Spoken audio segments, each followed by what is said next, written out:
Hello friends, welcome to bright squash YouTube channel. आज मैं आपको 10वीं कक्षा के इतिहास अर्थात हिस्ट्री के महत्वपूर्ण प्रश्न के बारे में बताएंगे। इससे पहले मैंने आपको फिजिक्स, केमिस्ट्री, बायोलॉजी का नोट्स इस चैनल पे प्रोवाइड करा दिया। अगर आपने नहीं देखा तो जाके देख सकते हैं। तो आपको बता दें कि अगर आप 10वीं की तैयारी कर रहे हैं, तो किसी भी बोर्ड से अगर 10वीं की तैयारी कर रहे हैं तो आपके लिए यह वीडियो काफ़ी फ़ायदेमंद होने वाला है। तो अंत तक जरूर बने रहें। इस वीडियो में मैं आपको इतिहास के कुल 375 प्रश्न कराएंगे, जो कि बोर्ड परीक्षा के दृष्टिकोण से आपके लिए काफ़ी महत्वपूर्ण होने वाला है। इसमें लघु उत्तरीय, दीर्घ उत्तरीय और वस्तुनिष्ठ प्रश्न सभी शामिल हैं और ये वन लाइनर प्रश्न हैं। तो इसमें जो है कुल 375 प्रश्न हैं, जो मैं आपको फटाफट करा देता हूँ ताकि यह वीडियो लंबा न बने।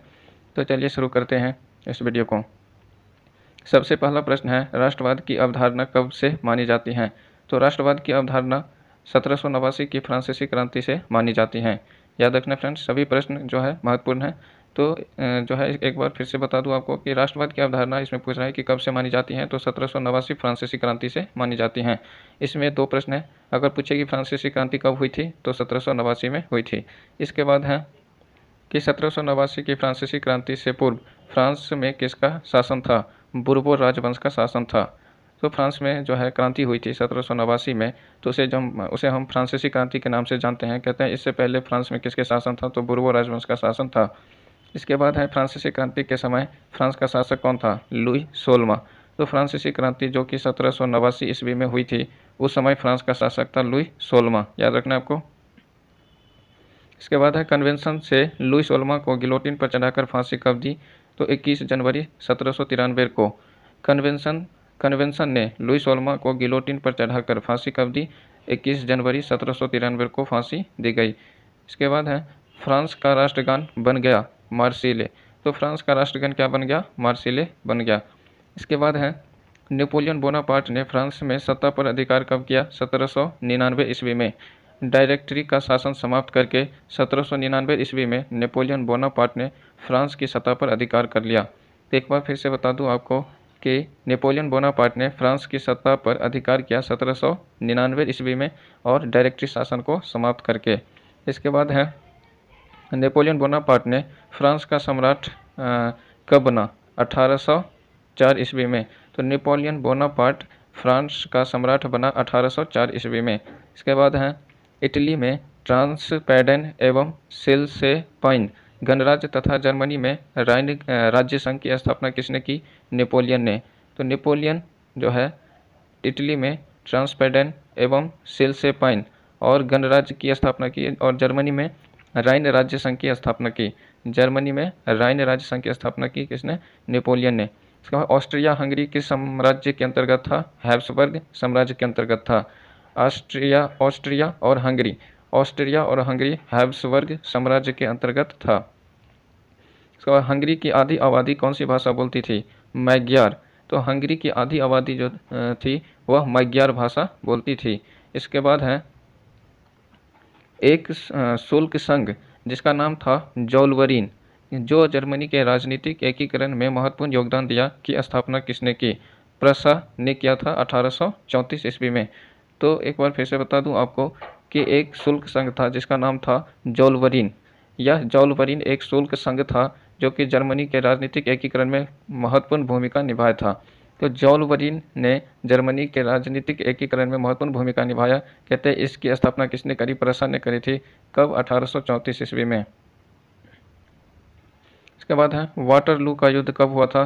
1815 ईस्वी में वाटरलू का युद्ध हुआ था, नेपोलियन की हार हुई थी। वाटरलू का युद्ध 1815 ईस्वी में हुआ था, जिसमें नेपोलियन की हार हुई थी। इसके बाद है, ऑस्ट्रिया की राजधानी कहाँ है? वियना। ऑस्ट्रिया की राजधानी वियना है। वियना कांग्रेस अर्थात वियना सम्मेलन की अध्यक्षता किसने की? ऑस्ट्रिया के चांसलर मेटरनिक ने किया था 1815 ईस्वी में। वियना कांग्रेस या वियना सम्मेलन की अध्यक्षता ऑस्ट्रिया के चांसलर मेटरनिक ने किया था 1815 ईस्वी में। इसके बाद है, नेपोलियन युग का अंत एवं मेटरनिक युग का आरंभ हुआ वियना कांग्रेस या वियना सम्मेलन से 1815 ईस्वी में। तो इसमें जो है वियना सम्मेलन हुआ था 1815 ईस्वी में। इसमें कहते हैं कि नेपोलियन युग का अंत हो गया और मेटरनिक युग का आरंभ हुआ। ये कब हुआ? 1815 ईस्वी में, और वियना कांग्रेस या वियना सम्मेलन से हुआ था। इसके बाद है, किसका मूल मंत्र था शासन करो और कोई परिवर्तन न होने दो? मेटरनिक का। मेटरनिक का जो है मूल मंत्र था कि शासन करो और कोई परिवर्तन न होने दो। इसके बाद है यंग इटली 1831 और यंग यूरोप 1834 नामक संगठन की स्थापना किसने की? मेजिनी ने। तो मेजिनी ने जो है यंग इटली नामक संस्था की स्थापना किसने किया था? मेजिनी। और यंग यूरोप की भी स्थापना मेजिनी ने किया था। अगर बात करें ईस्वी की तो यंग इटली की स्थापना 1831 में मेजिनी ने किया था और यंग यूरोप की स्थापना 1834 में मेजिनी ने किया था। इसके बाद है मेजिनी को किसने हमारी सामाजिक व्यवस्था का सबसे खतरनाक दुश्मन कहा? मेटरनिक ने कहा था। तो मेटरनिक ने कहा था कि हमारी सामाजिक व्यवस्था का सबसे बड़ा दुश्मन है। किसने कहा था? मेटरनिक ने। फ्रांस की जुलाई क्रांति कब हुई थी? फ्रांस की जुलाई क्रांति हुई थी जुलाई 1830 ईस्वी में। फ्रांस की जुलाई क्रांति जुलाई 1830 में हुई थी। नेपोलियन की पराजय के बाद फ्रांस की राजगद्दी किसको सौंप दी गई? बूर्बो राजवंश के लुई 18वां को सौंप दिया गया। तो ये जो है नेपोलियन की पराजय होने के बाद फ्रांस की राजगद्दी किसको सौंपी गई थी? बूर्बो राजवंश के शासक थे लुई 18वां। तो लुई 18वां को जो है ये फ्रांस की राजगद्दी सौंप दी गई नेपोलियन की पराजय के बाद। इसके बाद है 1824 में लुई 18वां की मृत्यु के बाद कौन स्वेच्छाचारी और निरंकुश शासक बना? चार्ल्स दसम।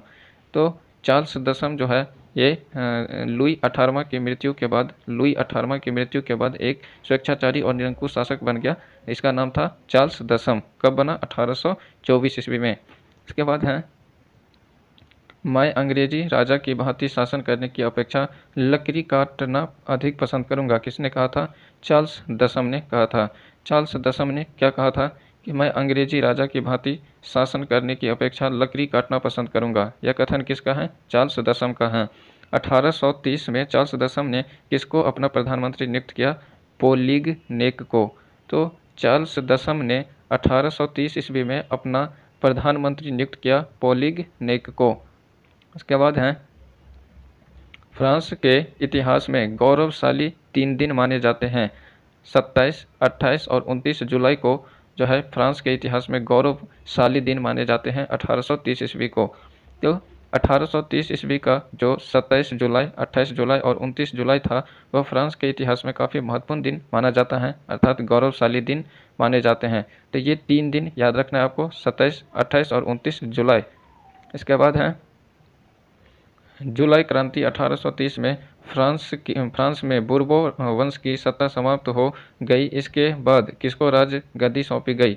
आर्लेयंस वंश के लुई फिलिप को जो है ये राजगद्दी सौंपी गई। कब? तो जुलाई क्रांति 1830 में फ्रांस में बूर्बो वंश की सत्ता समाप्त होने के बाद आर्लेयंस वंश के लुई फिलिप को जो है राजगद्दी सौंप दी गई।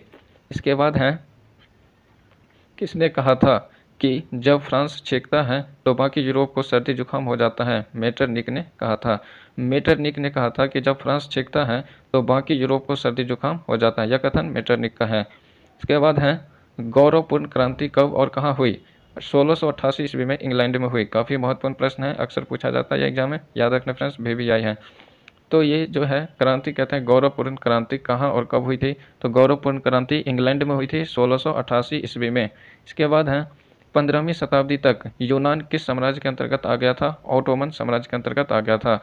15वीं शताब्दी तक यूनान एक ऑटोमन साम्राज्य के अंतर्गत आ गया था। यूरोप का मरीज किसे कहते हैं? तुर्की को। यह भी काफ़ी महत्वपूर्ण प्रश्न है, यह VVI याद रखना है। यूरोप का मरीज किसे कहते हैं? तुर्की को यूरोप का मरीज कहते हैं। जार अलेक्जेंडर कहाँ का शासक था? रूस का। जार अलेक्जेंडर जो है शासक था, रूस का शासक था। इसके बाद है यूरोपीय सभ्यता का पालना किसे कहते हैं? यूनान को। यह भी VVI है। तो यूनान अर्थात ग्रीस को यूरोपीय सभ्यता का पालना कहते हैं। इसके बाद है तुर्की को रूस के साथ 1829 में कौन सी संधि करनी पड़ी? एड्रियानोपुल की संधि करनी पड़ी। तो एड्रियानोपुल की संधि तुर्की को रूस के साथ 1829 ईस्वी में जो है करनी पड़ी थी।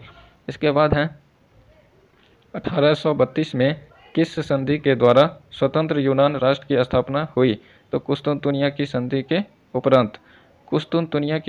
उपरांत। 1832 ईस्वी में जो है स्वतंत्र यूनान राष्ट्र की स्थापना हुई। स्वतंत्र यूनान राष्ट्र की स्थापना कब हुई? 1832 ईस्वी में और कुस्तुनतुनिया संधि के बाद। इसके बाद है किसकी शासन व्यवस्था को लोगों ने धनिकों के लिए और धनिकों के द्वारा संचालित व्यवस्था कहने लगा?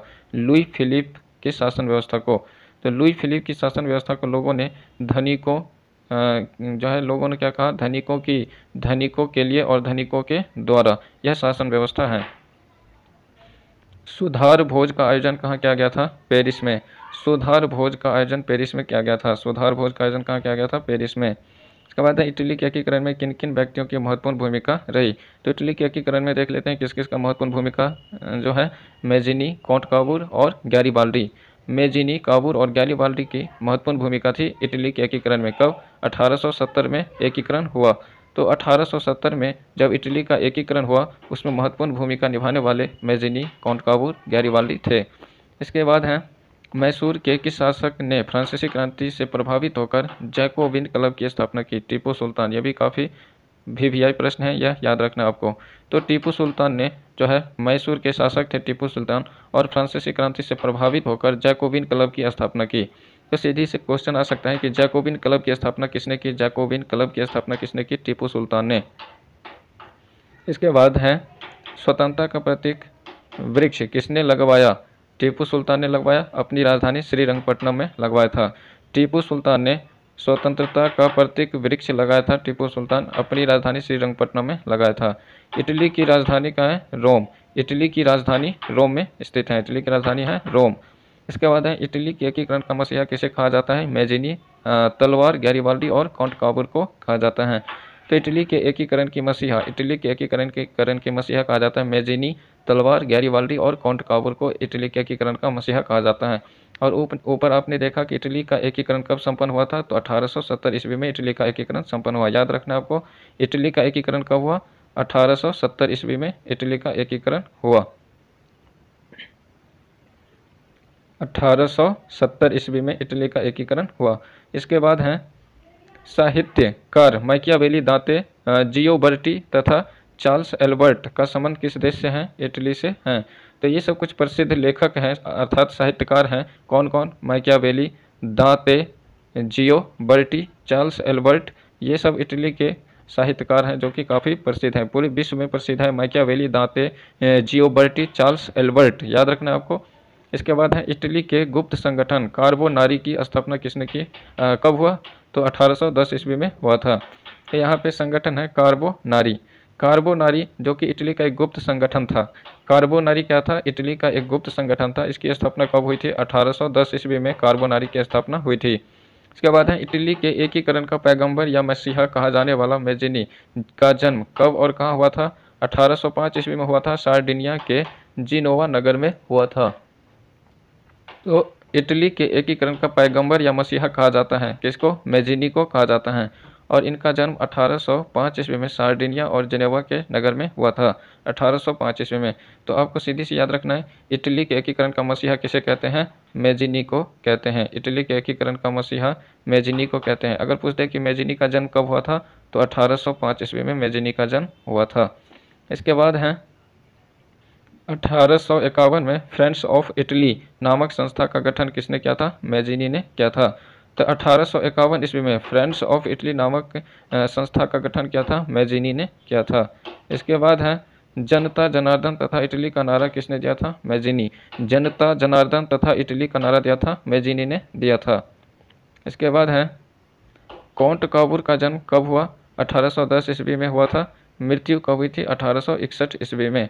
तो काउंट काबूर का जन्म 1810 ईस्वी में और मृत्यु 1861 ईस्वी में हुआ था। काउंट काबूर का जन्म और मृत्यु। इसके बाद है काउंट काबूर इटली का प्रधानमंत्री कब बना? 1852 ईस्वी में। काउंट काबूर इटली का प्रधानमंत्री कब बना? 1852 ईस्वी में। इटली के एकीकरण में योगदान देने वाले गैरीबाल्डी का जन्म कब हुआ था? 1807 ईस्वी में हुआ था, नीस में। तो 1807 ईस्वी में किसका जन्म हुआ था? गैरीबाल्डी का जन्म हुआ था, जो कि इटली के एकीकरण में योगदान दिया था गैरीबाल्डी ने। इसके बाद है क्रीमिया का युद्ध कब आरंभ हुआ? 1854 ईस्वी में।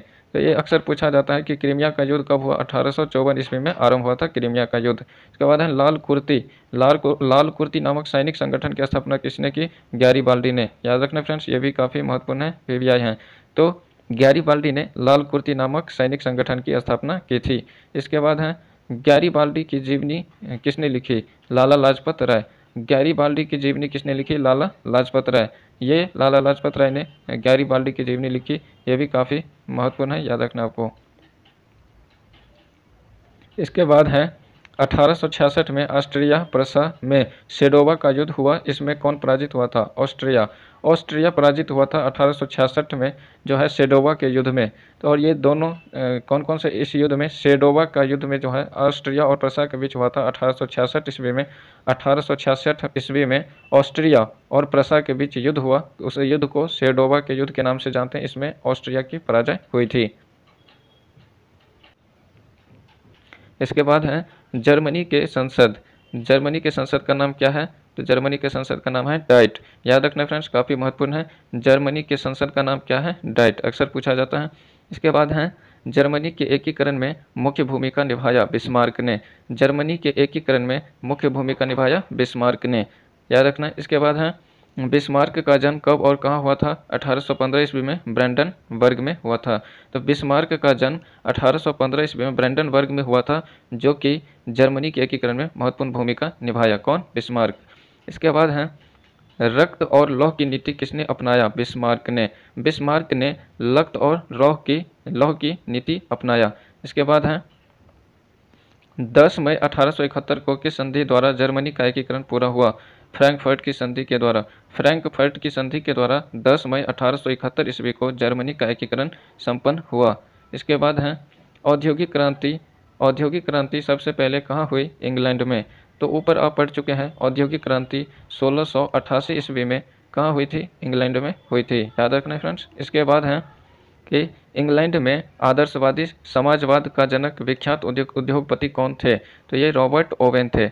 रॉबर्ट ओवेन जो एक विख्यात उद्योगपति थे। रॉबर्ट ओवेन कौन थे? विख्यात उद्योगपति थे। इंग्लैंड के आदर्शवादी समाजवाद के विख्यात उद्योगपति माने जाते हैं। किसको? रॉबर्ट ओवेन को। इसके बाद है संतुष्ट श्रमिक ही वास्तविक श्रमिक हैं। किसने कहा था? रॉबर्ट ओवेन ने कहा था। रॉबर्ट ओवेन जो कि इंग्लैंड के एक विख्यात उद्योगपति थे, इन्होंने ही कहा था, उद्योगपति थे रॉबर्ट ओवेन, और इन्होंने क्या कहा था? संतुष्ट श्रमिक ही वास्तविक श्रमिक है। यह कथन किसका है? रॉबर्ट ओवेन का, जो कि इंग्लैंड के विख्यात उद्योगपति थे। इसके बाद है चार्टिस्ट आंदोलन। चार्टिस्ट आंदोलन कहाँ हुआ था? चार्टिस्ट आंदोलन ब्रिटेन में हुआ था 1838 ईस्वी में। चार्टिस्ट आंदोलन कहाँ हुआ था? ब्रिटेन, 1838 ईस्वी में। इसके बाद है कार्ल मार्क्स का जन्म कब और कहाँ हुआ था? तो ये 1818 ईस्वी में जर्मनी में हुआ था। कार्ल मार्क्स का जन्म कब और कहाँ हुआ था? 1818 ईस्वी में जर्मनी में कार्ल मार्क्स का जन्म हुआ था, याद रखना आपको।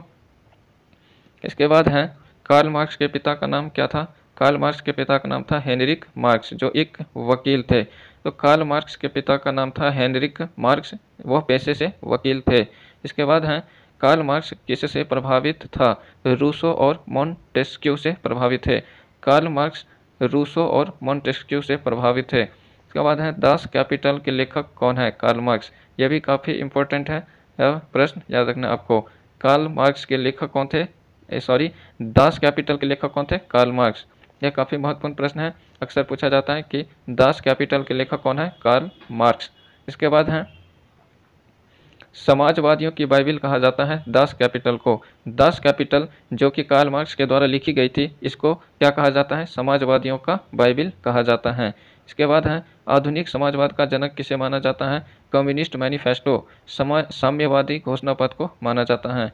तो आधुनिक समाजवाद का जनक, आधुनिक समाजवाद का जनक कम्युनिस्ट मैनिफेस्टो, जिसका अर्थ होता है साम्यवादी घोषणा पत्र, को माना जाता है। इसके बाद है कम्युनिस्ट मैनिफेस्टो जो कि साम्यवादी घोषणा पत्र था, किसने प्रकाशित किया? कार्ल मार्क्स और एंगेल्स ने प्रकाशित किया 1848 ईस्वी में, याद रखना है। कम्युनिस्ट मैनिफेस्टो अर्थात साम्यवादी घोषणा पत्र को किसने प्रकाशित किया? कार्ल मार्क्स और एंगेल्स 1848 ईस्वी में। इसके बाद है किसका मानना था कि मानव इतिहास वर्ग संघर्ष का इतिहास है? कार्ल मार्क्स का। कार्ल मार्क्स का ऐसा मानना था कि मानव का इतिहास जो है वह वर्ग संघर्ष का इतिहास है। तो मानव वर्ग का किसका मानना था कि मानव इतिहास वर्ग संघर्ष का इतिहास है, कार्ल मार्क्स का, याद रखना। इसके बाद है राजनीतिक दल एवं देश। तो राजनीतिक दल और देश देख लेते हैं, किस देश का प्रमुख राजनीतिक दल है। सोशल डेमोक्रेटिक पार्टी जर्मनी के जो है यह प्रमुख दल हैं, याद रखना फ्रेंड्स, यह राजनीतिक दल से भी प्रश्न आते हैं। तो सोशल डेमोक्रेटिक पार्टी जर्मनी के हैं, लेबर पार्टी ब्रिटेन के हैं, यह काफ़ी फेमस पार्टी है ब्रिटेन के लेबर पार्टी। इसके बाद है सोशलिस्ट पार्टी, कहाँ के हैं, फ्रांस के, सोशलिस्ट पार्टी फ्रांस के। रूसी सोशल डेमोक्रेटिक पार्टी और वर्कर्स पार्टी कहाँ के हैं, रूस के। इसके बाद हैं प्रतिवर्ष अंतर्राष्ट्रीय मजदूर दिवस किस तारीख को मनाया जाता है, 1 मई को। यह काफ़ी आसान प्रश्न है। या तो कहते हैं मजदूर दिवस कब मनाया जाता है, 1 मई को। प्रत्येक वर्ष मजदूर दिवस 1 मई को मनाया जाता है, याद रखना को। रूस में मार्च 1917 में एक क्रांति हुई, यह किस नाम से जाना जाता है, फरवरी क्रांति के नाम से जाना जाता है। तो रूस में क्रांति हुई एक कब, मार्च 1917 ईस्वी में। मार्च 1917 ईस्वी में जो क्रांति हुई रूस में, इसको फरवरी क्रांति के नाम से जानते हैं। इसके बाद है बोल्शेविक क्रांति 15 अक्टूबर 1917 को हुई, इसलिए इसे अक्टूबर क्रांति भी कहते हैं। लेकिन ग्रेगोरियन कैलेंडर के अनुसार यह क्रांति कब हुआ, 7 नवंबर 1917 ईस्वी को हुई थी। तो ये बोल्शेविक क्रांति कहते हैं। बोल्शेविक क्रांति एक्चुअली में कब हुआ था, तो 25 अक्टूबर 1917 को हुआ था, लेकिन इसे अक्टूबर क्रांति के नाम से भी जानते हैं। ग्रेगोरियन कैलेंडर के अनुसार यह क्रांति 7 नवंबर 1917 ईस्वी को हुई थी। इसके बाद है ग्रेगोरियन कैलेंडर जूलियन कैलेंडर से कितना दिन आगे हैं, 13 दिन। ग्रेगोरियन कैलेंडर और जूलियन कैलेंडर हैं, तो जूलियन कैलेंडर से यह ग्रेगोरियन कैलेंडर आगे है और कितना दिन आगे हैं, 13 दिन आगे हैं, याद रखना फ्रेंड्स, कंफ्यूज नहीं होना है। 13 दिन आगे है कौन सा कैलेंडर, ये ग्रेगोरियन कैलेंडर आगे हैं किससे, जूलियन कैलेंडर से। इसके बाद है रूस का पहला साम्यवादी प्लेखानोव ने किस पार्टी की स्थापना की, रूसी सोशल डेमोक्रेटिक पार्टी 1883 ईस्वी में। तो रूस का पहला साम्यवादी प्लेखानोव ने किस पार्टी की स्थापना की, रूसी सोशल डेमोक्रेटिक पार्टी 1883 ईस्वी में। इसके बाद है लेनिन ने किस पार्टी की स्थापना की, सोशलिस्ट रिवॉल्यूशनरी पार्टी 1900 ईस्वी में। तो 1900 ईस्वी में लेनिन ने किस पार्टी की स्थापना की थी, सोशलिस्ट रिवॉल्यूशनरी पार्टी की स्थापना की थी। इसके बाद है लेनिन ने किस पत्र का संपादन किया, इस्करा। लेनिन के द्वारा संपादित पत्रिका क्या थी या पत्र क्या था, तो इस्करा था, याद रखना। इसके बाद है सोशल डेमोक्रेटिक पार्टी 2 दलों में विभक्त हो गई, कौन कौन, तो वे थे बोल्शेविक एवं मनशेविक। तो सोशल डेमोक्रेटिक पार्टी थी वो 2 दलों में विभक्त हो गई। सोशल डेमोक्रेटिक पार्टी यह 2 दलों में विभक्त हो गई, कौन कौन, बोल्शेविक और मनशेविक। इसके बाद है रूस की संसद का नाम क्या है, ड्यूमा। रूस की संसद का नाम है ड्यूमा, याद रखना काफ़ी इंपॉर्टेंट है, या VVI है।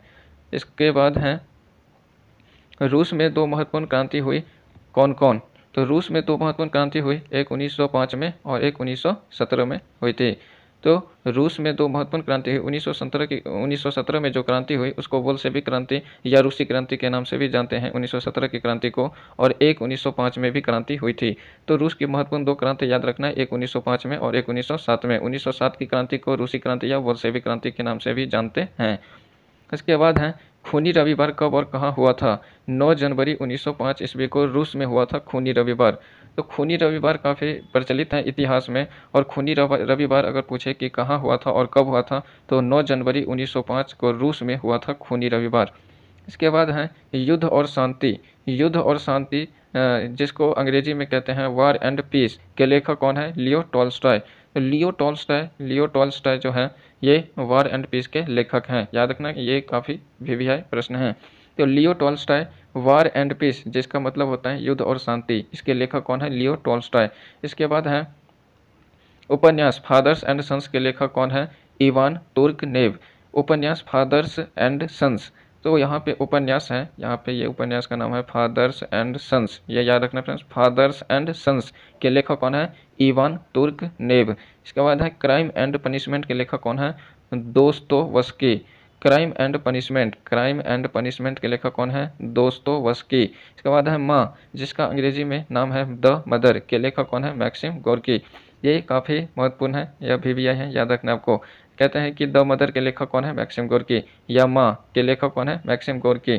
क्राइम एंड पनिशमेंट के लेखक कौन है? दोस्तोयेव्स्की।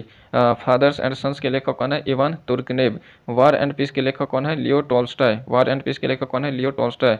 तो ये सब काफ़ी वीवीआई प्रश्न है, ये सब आपको याद रखना है। इसके बाद है विख्यात नाटक दी थ्री सिस्टर्स तथा दी चेरी ऑर्चर्ड के लेखक कौन है? चेखव। तो नाटक है, विख्यात नाटक है कौन कौन? दी थ्री सिस्टर्स, और एक है दी चेरी ऑर्चर्ड के लेखक कौन है? चेखव, याद रखना। इसके बाद है कम्युनिस्ट मैनिफेस्टो तथा दास कैपिटल के लेखक कौन है? Karl Marx. तो कम्युनिस्ट मैनिफेस्टो और दास कैपिटल के लेखक कौन है? Karl Marx. ये सब काफ़ी इंपॉर्टेंट है, ये भी वीवीआई है, आपको याद रखना है। इसके बाद है विश्व के मजदूरों एक हो जाओ, तुम्हारे पास खोने के लिए अभावों और कष्टों के अलावा और कुछ नहीं है का नारा किसने दिया था? कार्ल मार्क्स ने दिया था। तो ये काफ़ी इंपॉर्टेंट है, याद रखना है। कार्ल मार्क्स का नारा जो है यह कहा था कि विश्व के मजदूरों एक हो जाओ, तुम्हारे पास खोने के लिए अभावों और कष्टों के अलावा और कुछ नहीं है। यह कथन किसका है? कार्ल मार्क्स का है। यह कथन या नारा किसने दिया था? कार्ल मार्क्स ने दिया था। लेनिन का जन्म कब हुआ? 22 अप्रैल 1870 ईस्वी को रूस में हुआ था। या लेनिन का जन्म कब हुआ था? लेनिन का जन्म 22 अप्रैल 1870 ईस्वी को रूस में हुआ था। चेका नामक विशेष पुलिस दस्ता का गठन किसने किया? लेनिन ने। याद रखना फ्रेंड्स, ये भी काफ़ी महत्वपूर्ण है। कहते हैं चेका नामक विशेष पुलिस दस्ता का गठन लेनिन ने किया था। इसके बाद है लाल सेना का गठन किसने किया था? टॉर्टस्की। लाल सेना का गठन टॉर्टस्की ने किया था। इसके बाद है सोवियत संघ, जिसको हम यूएसएसआर के नाम से जानते हैं, जिसका अर्थ होता है, जिसका फुल फॉर्म होता है union of Soviet socialist republics के नाम से जाना जाता है रूस। तो यहाँ पे फ्रेंड्स यूएसएसआर, यहाँ पे है यूएसएसआर, जिसका शाब्दिक अर्थ होता है ये union of Soviet socialist republics के नाम से जाना जाता है। तो ये रूस को जानते हैं। इसके बाद है सोवियत संघ रूस की राजधानी कहाँ है? मॉस्को। तो रूस की राजधानी कहाँ है? मॉस्को में स्थित है रूस की राजधानी। इसके बाद है अंतर्राष्ट्रीय श्रम संगठन की स्थापना कब हुई? 11 अप्रैल 1919 ईस्वी को। यह काफ़ी महत्वपूर्ण है। रूस की राजधानी मॉस्को और अंतर्राष्ट्रीय श्रम संगठन की स्थापना 11 अप्रैल 1919 ईस्वी को हुई थी। अंतर्राष्ट्रीय श्रम संगठन की स्थापना 11 अप्रैल 1919 ईस्वी को हुई थी। इसके बाद है सोवियत संघ रूस का विघटन कब हुआ? दिसंबर 1991 ईस्वी को। तो सोवियत संघ रूस का विघटन की बात करें तो दिसंबर 1991 में हुआ था। इसके बाद है इंडो चाइना, जिसको हम हिंद चीन के नाम से भी जानते हैं, के अंतर्गत कौन से देश आते हैं? वियतनाम, लाओस और कंबोडिया। तो फ्रेंड्स जिसको हम हिंद चीन के नाम से जानते हैं, इसको इंडो चाइना कहा जाता है। क्या कहा जाता है? इंडो चाइना, अर्थात हिंद चीन के अंतर्गत जो देश आते हैं वो है वियतनाम, लाओस और कंबोडिया। वियतनाम, लाओस और कंबोडिया, जिसको इंडो चाइना या हिंद चीन के अंतर्गत आते हैं। इसके बाद है किसकी अध्यक्षता में वियतनाम लोकतांत्रिक गणराज्य की स्थापना की गई? हो चिन मिन की अध्यक्षता में। तो कहते हैं कि किसकी अध्यक्षता में वियतनाम लोकतांत्रिक गणराज्य की स्थापना की गई? हो चिन मिन की अध्यक्षता में। इसके बाद है वियतनाम का विभाजन दो भागों में हुआ, कौन कौन? उत्तरी वियतनाम और दक्षिणी वियतनाम। वियतनाम का विभाजन दो भागों में हुआ, उत्तरी वियतनाम और दक्षिणी वियतनाम। इसके बाद है एकीकृत वियतनाम की स्थापना कब हुई? 30 अप्रैल 1975 ईस्वी को। एकीकृत वियतनाम की स्थापना 30 अप्रैल 1975 ईस्वी को हुई। इसके बाद है वियतनाम, लाओस और कंबोडिया को इंडो चाइना अर्थात हिंद चीन क्यों कहा जाता है? क्योंकि भारतीय और चीनी प्रभाव के कारण। तो कहते हैं कि वियतनाम, लाओस और कंबोडिया पे भारतीय और चीनी प्रभाव के कारण इसको इंडो चाइना या हिंद चीन के नाम से जाना जाता है। तो पहले जो है भारत और चीन का प्रभाव था वियतनाम, लाओस और कंबोडिया पर, इसलिए इसको इंडो चाइना या हिंद चीन के नाम से जाना जाता है। इसके बाद है कंबोडिया के विश्व प्रसिद्ध अंकोर वाट का विष्णु मंदिर का निर्माण किसने किया? सूर्यवर्मा द्वितीय ने किया। 1113 ईस्वी में, 1113 से 1175 सूर्यवर्मा का काल था। तो सूर्यवर्मा का काल था यह 1113 से 1145, और कहते हैं कंबोडिया में विश्व प्रसिद्ध अंकोर वाट का जो विष्णु मंदिर है इसका निर्माण सूर्यवर्मा द्वितीय ने किया था। याद रखना फ्रेंड्स, सीधे से प्रश्न आएगा कि कंबोडिया के विश्व प्रसिद्ध अंकोर वाट का मंदिर किसने बनाया? सूर्यवर्मा द्वितीय ने बनाया, और अंकोर वाट का मंदिर जो कि एक विष्णु भगवान को समर्पित है। इसके बाद है पुर्तगाली यात्री वास्को डी गामा भारत की खोज कब किया? 1498 कालीकट केरल पहुंचा था। याद रखना फ्रेंड्स, काफ़ी महत्वपूर्ण प्रश्न है यह। कहते हैं कि पुर्तगाली यात्री वास्को डी गामा, तो आपने सुना होगा कि भारत की खोज किसने किया, वास्को डी गामा ने किया। और ये कहाँ के थे वास्को डी गामा, तो पुर्तगाल के थे। पुर्तगाल के थे वास्को डी गामा और यह भारत की खोज करी 1498 ईस्वी में, 1498 ईस्वी में। और भारत में कहाँ पहुँचा, केरल के कालीकट में पहुँचा था। इसके बाद है 1868 ईस्वी में ईसाईयत के विरुद्ध एक आंदोलन हुआ। यह आंदोलन किस नाम से जाना जाता है, स्कॉलर्स रिवोल्ट, विद्वानों का विद्रोह। तो यह विद्वानों का विद्रोह या स्कॉलर्स रिवोल्ट, विद्वानों का विद्रोह, स्कॉलर्स रिवोल्ट के नाम से जानते हैं। इसको अंग्रेजी में कहते हैं स्कॉलर्स रिवोल्ट, जिसका हिंदी में मतलब होता है विद्वानों का विद्रोह।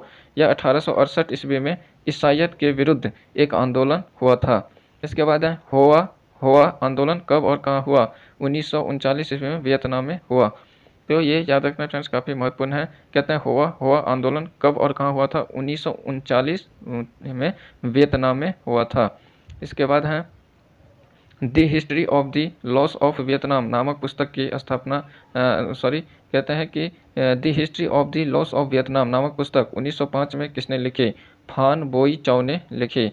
तो यहाँ पे प्रश्न कहता है कि the history of the loss of Vietnam, यह एक पुस्तक है the history of the loss of Vietnam, जो कि 1905 में लिखी गई थी फान बोई चाओ के द्वारा।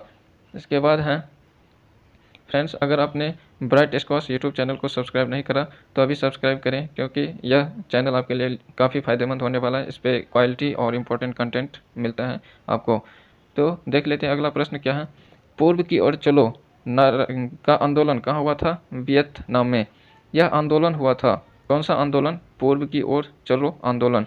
पूर्व की ओर चलो आंदोलन कहता है कहाँ हुआ था। अगला प्रश्न है कि 1911 ईस्वी में चीन में एक आंदोलन हुआ जिसमें मंचू राजवंश का शासन समाप्त कर गणतंत्र की स्थापना की गई। इस आंदोलन का नेतृत्व किसने किया था, सन्यात सेन ने। सन्यात सेन ने इस आंदोलन का नेतृत्व किया था, जो कि चीनी क्रांति के नाम से जाना जाता है। कब हुआ था, 1911 ईस्वी में। तो एक बार और इस प्रश्न को देख लेते हैं, क्या कहते हैं। कहते हैं कि 1911 ईस्वी में चीन में एक आंदोलन हुआ। तो 1911 ईस्वी में एक आंदोलन हुआ चीन में, जिसे चीनी क्रांति के नाम से भी जानते हैं। और कहते हैं इसमें मंचू राजवंश का शासन समाप्त कर दिया गया। तो 1911 ईस्वी में जो चीन में एक क्रांति हुई थी, जिसे चीनी क्रांति के नाम से जानते हैं, इसमें मंचू राजवंश का शासन समाप्त कर दिया गया। समाप्त कर कहते हैं गणतंत्र की स्थापना की गई। इस आंदोलन का नेतृत्व किसने किया था, सन्यात सेन ने किया था। तो चीनी क्रांति का नेतृत्व किसने किया था, सन्यात सेन ने। सीधे से भी प्रश्न आ सकता है फ्रेंड्स कि चीनी क्रांति का नेतृत्व किसने किया था, सन्यात सेन ने किया था। इसके बाद है वियतनामी स्वतंत्रता के नेता हो चिन मिन का जन्म कब हुआ था, 19 मई 1890 को, मृत्यु 1969 ईस्वी को हुआ था। तो याद रखना है कि वियतनामी स्वतंत्रता संग्राम के नेता थे हो चिन मिन। हो चिन मिन का जो है कहते हैं यहाँ पे जन्म कब हुआ था, 19 मई 1890 को। इसके बाद है वियतनामी क्रांतिकारी दल। वियतनामी क्रांतिकारी दल 1925 तथा वियतनामी कम्युनिस्ट पार्टी 1930 की स्थापना किसने की, हो चिन मिन ने की।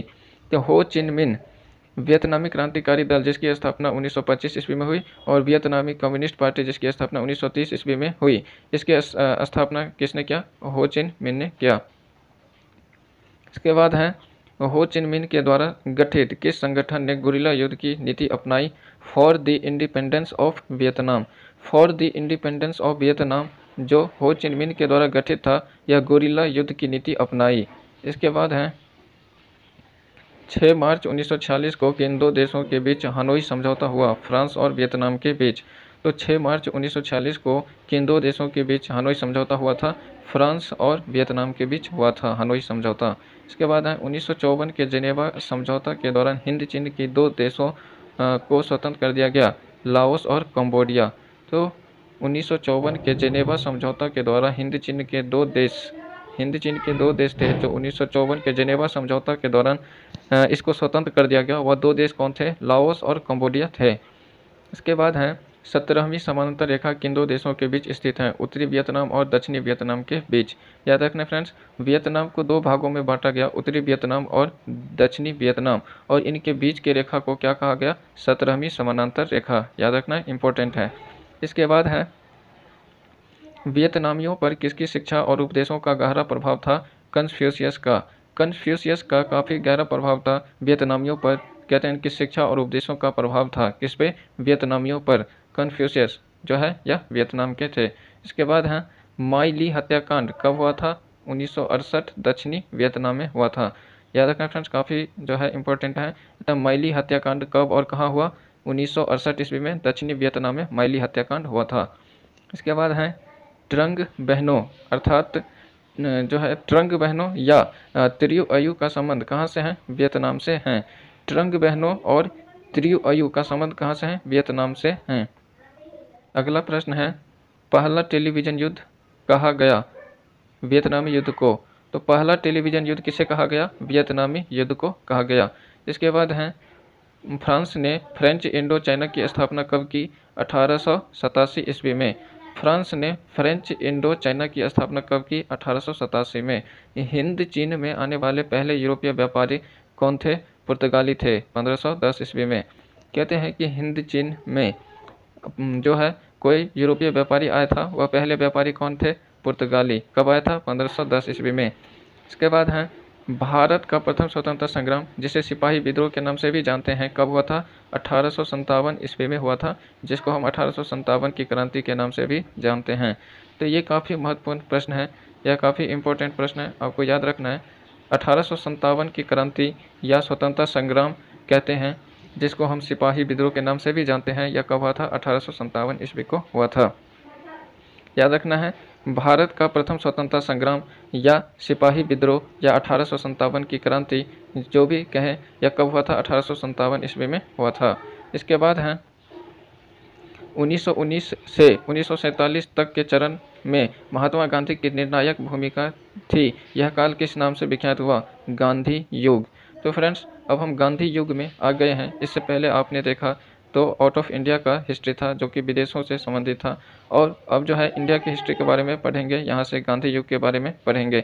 तो गांधी युग के बारे में देखते हैं। इससे पहले जो है भारत की हिस्ट्री यहाँ से प्रारंभ होती है 1857 की क्रांति से। तो 10th में 1857 की क्रांति से भारत की हिस्ट्री प्रारंभ होती है, जिसको हम प्रथम स्वतंत्रता संग्राम के नाम से भी जानते हैं, जिसको हम सिपाही विद्रोह के नाम से भी जानते हैं, और कहते हैं गांधी युग। तो गांधी युग की बात करें तो गांधी युग 1919 से 1947 ईस्वी को गांधी युग के नाम से हम जानते हैं। तो यहाँ पे देख लेते हैं अगला प्रश्न क्या है। असहयोग आंदोलन कब से कब तक चला? 1920 से 1922 ईस्वी तक। तो ये जो है आपको जो भारतीय इतिहास है, जो अब 1857 की क्रांति से प्रारंभ हुआ भारतीय इतिहास, यह आपके लिए काफ़ी महत्वपूर्ण है। इससे पहले आपने देखा जो है विश्व का इतिहास, इससे पहले भारत को छोड़कर जो दूसरे देशों का इतिहास है, इसके बारे में आपने देखा। अब जो है यहाँ से भारतीय इतिहास के बारे में स्टार्ट होता है, जो कि आपके लिए काफ़ी इम्पोर्टेंट है, यह आपको याद रखना है। इससे प्रश्न आपको कहीं भी आ सकता है, कॉम्पिटिटिव एग्जाम में भी आता है।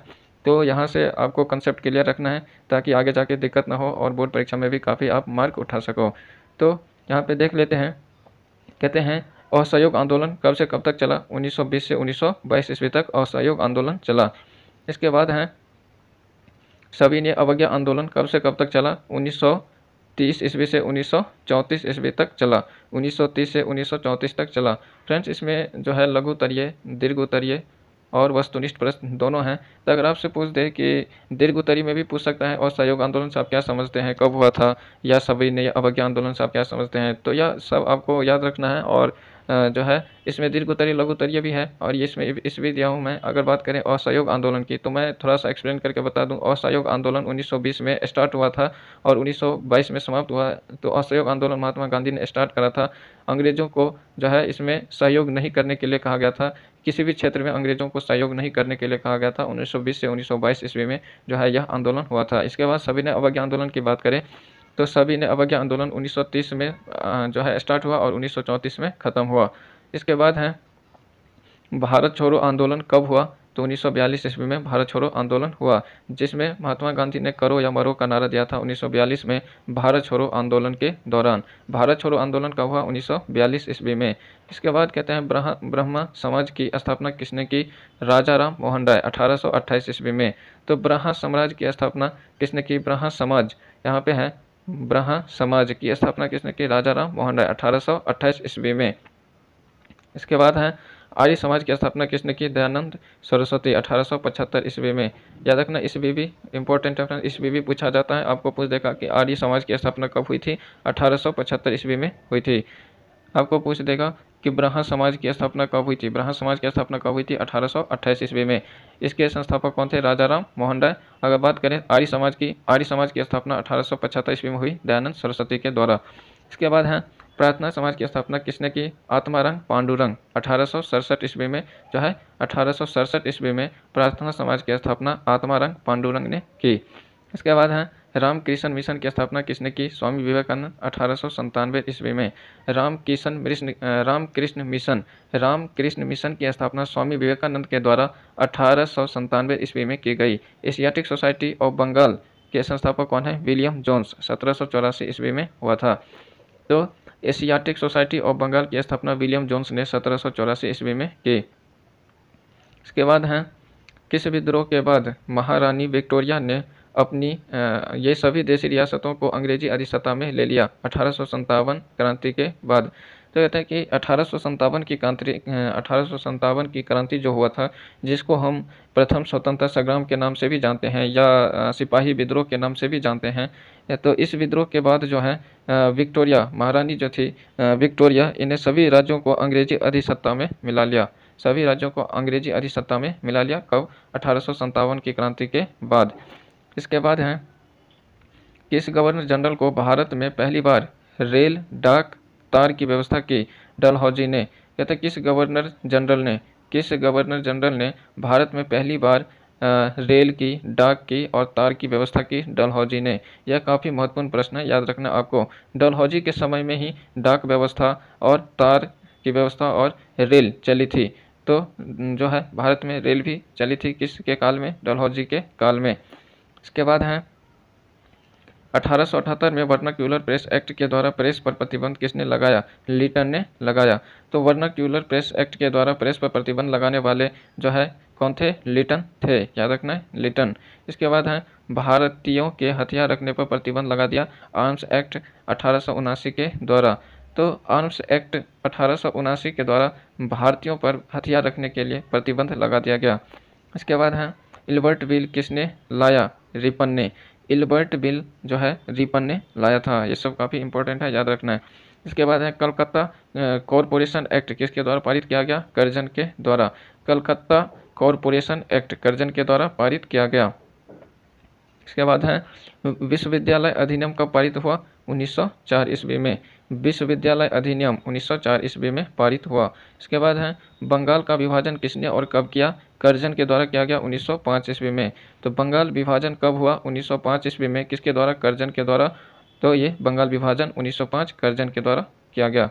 इसके बाद है बंगाल विभाजन के विरुद्ध कौन सा आंदोलन हुआ था? बंगभंग आंदोलन 1905 ईस्वी में हुआ था। काफ़ी इंपॉर्टेंट है, याद रखना है, इंपॉर्टेंट प्रश्न है। तो इसमें कहते हैं कि ये दोनों प्रश्न काफ़ी इंपॉर्टेंट है, आपको याद रखना है। बंगाल विभाजन कब हुआ? 1905 कर्जन ने किया। इसके साथ बंगाल विभाजन के विरुद्ध जो आंदोलन हुआ था उसको बंगभंग आंदोलन के नाम से जानते हैं। यह भी 1905 में हुआ था। जब बंगाल विभाजन हुआ उसी समय बंगाल विभाजन के विरुद्ध में बंगभंग आंदोलन हुआ था। इसके बाद है मोहनदास करमचंद गांधी, जिसको हम महात्मा गांधी कहते हैं, का जन्म कब और कहाँ हुआ? इसका जन्म हुआ था 2 अक्टूबर 1869 को गुजरात के पोरबंदर में। यहाँ पे महात्मा गांधी से संबंधित इंपॉर्टेंट फैक्ट्स याद रखना है आपको। एग्जाम में अक्सर पूछा जाता है और एक भारतीय होने के नाते आपको पता भी होना चाहिए, एक आदर्श विद्यार्थी होने के नाते भी पता होना चाहिए आपको महात्मा गांधी के बारे में। तो महात्मा गांधी, जिसका पूरा नाम था मोहनदास करमचंद गांधी, अगर बात करें इनके जन्म की तो इनका जन्म 2 अक्टूबर 1869 ईस्वी को हुआ था। 2 अक्टूबर 1869 ईस्वी को महात्मा गांधी का जन्म हुआ था गुजरात के पोरबंदर में। अगर बात करें इनके पिता की तो इनके पिता का नाम था करमचंद गांधी। माता की बात करें तो इनके माता का नाम था पुतली बाई और पत्नी थी कस्तूरबा गांधी। याद रखना फ्रेंड्स, इसमें कन्फ्यूजन हो जाता है इनके पत्नी और माता में, तो याद रखना है महात्मा गांधी के जो पत्नी थी उनकी नाम थी कस्तूरबा गांधी और महात्मा गांधी अपनी पत्नी को प्यार से बा बुलाती थी और इनके नाम थे कस्तूरबा गांधी। इनके माता की बात करें तो पुतली बाई और पिता करमचंद गांधी। जन्म की बात करें तो गुजरात के पोरबंदर में 2 अक्टूबर 1869 ईस्वी को हुआ था। इसके बाद है महात्मा गांधी एक केस के सिलसिले में दक्षिण अफ्रीका कब गए? 1893 ईस्वी में। महात्मा गांधी एक केस के सिलसिले में पहली बार दक्षिण अफ्रीका गए 1893 ईस्वी में। इसके बाद हैं सत्याग्रह दुर्बलों का नहीं बल्कि सबलों का हथियार है। किसने कहा था? महात्मा गांधी ने कहा था। तो महात्मा गांधी सत्य और अहिंसा में विश्वास करते थे और उन्होंने कहा था कि सत्याग्रह दुर्बलों का नहीं बल्कि सबलों का हथियार है। यह कथन महात्मा गांधी का है, याद रखना है। इसके बाद है महात्मा गांधी दक्षिण अफ्रीका से भारत कब लौटे? 9 जनवरी 1915 ईस्वी को लौटे। इसलिए 9 जनवरी को प्रवासी भारतीय दिवस मनाते हैं, याद रखना है फ्रेंड्स। 9 जनवरी को कौन सा दिवस मनाते हैं? प्रवासी दिवस मनाते हैं, क्योंकि महात्मा गांधी 9 जनवरी 1915 ईस्वी को भारत लौटा था दक्षिण अफ्रीका से। इसके बाद हैं आयरलैंड से प्रेरित होकर होम रूल लीग की स्थापना किसने और कब की? एनी बेसेंट ने की तथा बाल गंगाधर तिलक 1916 ईस्वी में। तो यहाँ पे कहते हैं कि आयरलैंड से प्रेरित होकर होम रूल लीग, यहाँ पे याद रखना फ्रेंड्स। सीधे से भी प्रश्न आता है कि होम रूल लीग की स्थापना किसने की? होम रूल लीग की स्थापना एनी बेसेंट तथा बाल गंगाधर तिलक 1916 ईस्वी में की। इसके बाद है दक्षिण अफ्रीका में एम्बुलेंस सेवा के लिए ब्रिटिश सरकार ने महात्मा गांधी को किस पदक से विभूषित किया? केसर ए हिंद 1915 ईस्वी में। तो केसर ए हिंद की उपाधि से सम्मानित किया गया 1915 ईस्वी में महात्मा गांधी को, और उनके जो है एम्बुलेंस सेवा के लिए ब्रिटिश सरकार ने दिया दक्षिण अफ्रीका में एम्बुलेंस सेवा के लिए केसर ए हिंद की उपाधि से सम्मानित किया गया। इसके बाद महात्मा गांधी ने गुजरात में साबरमती आश्रम की स्थापना कब की? 1916 ईस्वी में। तो साबरमती आश्रम की स्थापना कब की गई? 1916 ईस्वी में महात्मा गांधी के द्वारा। इसके बाद है महात्मा गांधी के राजनीतिक गुरु कौन थे? गोपाल कृष्ण गोखले। काफ़ी महत्वपूर्ण प्रश्न है। महात्मा गांधी के राजनीतिक गुरु की बात करें तो वे थे गोपाल कृष्ण गोखले। इसके बाद है बनारस हिंदू विश्वविद्यालय की स्थापना कब हुई? 1916 ईस्वी में, और करने वाले कौन थे? मदन मोहन मालवीय। तो मदन मोहन मालवीय के द्वारा बनारस हिंदू विश्वविद्यालय की स्थापना 1916 ईस्वी में मदन मोहन मालवीय के द्वारा किया गया। और 1916 में जो है ये आश्रम की भी जो है स्थापना की गई थी, साबरमती आश्रम 1916 ईस्वी में महात्मा गांधी के द्वारा। और ये जो थे बनारस हिंदू विश्वविद्यालय की स्थापना 1916 में मदन मोहन मालवीय के द्वारा। याद रखना है दोनों प्रश्न। इसके बाद हैं प्रथम विश्व युद्ध कब से कब तक हुआ? 1914 से 1918 ईस्वी तक हुआ। तो प्रथम विश्व युद्ध जो चला था वह 1914 से 1918 ईस्वी तक चला था प्रथम विश्व युद्ध, याद रखना है, काफ़ी महत्वपूर्ण है। इसके बाद है कहते हैं कि प्रथम विश्व युद्ध 2 गुटों में हुआ था। 2 गुट कौन थे? तो प्रथम विश्व युद्ध जो है पूरे विश्व के विभिन्न देशों ने हिस्सा लिया था इस युद्ध में, प्रथम विश्व युद्ध में, लेकिन पूरे विश्व 2 गुटों में बढ़ चुके थे। कितने गुट में बढ़ चुके थे? 2 गुट में बढ़ चुके थे। वो 2 गुट थे, एक था मित्र राष्ट्र और दूसरा था केंद्रीय शक्ति। तो एक था मित्र राष्ट्र और दूसरा था केंद्रीय शक्ति। अगर बात करें मित्र राष्ट्र की तो मित्र राष्ट्र में कौन कौन से देश थे? फ्रांस, ब्रिटेन, रूस, इटली, जापान और अमेरिका। ये देश याद रखना है आपको। मित्र राष्ट्र में कौन कौन से देश थे? तो यहाँ पे आप देख सकते हैं कि फ्रांस, ब्रिटेन, रूस, इटली, जापान, अमेरिका। तो ये जितने भी पावरफुल कंट्री थे, फ्रांस, ब्रिटेन, रूस, इटली, जापान, अमेरिका, या प्रथम विश्व युद्ध में मित्र राष्ट्र में थे। और केंद्रीय शक्ति की बात करें तो केंद्रीय शक्ति में कितने भी छोटे छोटे देश थे, जैसे जर्मनी हो गया, ऑस्ट्रिया हो गया, हंगरी, तुर्की शामिल था। मित्र राष्ट्र की पराजय हुई। तो यहाँ पे जो है कहते हैं प्रथम विश्व युद्ध में किस राष्ट्र की पराजय हुई थी? तो मित्र राष्ट्र की पराजय हुई थी। मित्र राष्ट्र की पराजय हुई थी, अर्थात मित्र राष्ट्र में कौन कौन से राष्ट्र थे? फ्रांस, ब्रिटेन, रूस, इटली, जापान और अमेरिका, ये सब मित्र राष्ट्र में शामिल थे। और प्रथम विश्व युद्ध में जो है मित्र राष्ट्र की पराजय हुई और केंद्रीय शक्ति की विजय हुई। केंद्रीय शक्ति में कौन कौन से देश थे? याद रखना फ्रेंड्स, ये जर्मनी, ऑस्ट्रिया, हंगरी, तुर्की आदि शामिल थे। इसके बाद है गदर पार्टी की स्थापना किसने की? लाला हरदयाल 1913 ईस्वी में। ये सब काफ़ी महत्वपूर्ण प्रश्न है। ये सब अगर आप जनरल कंपटीशन की भी तैयारी करेंगे तो ये सब आपका कभी पीछा नहीं छोड़ने वाला है। ये सब आपको याद रखना ही है।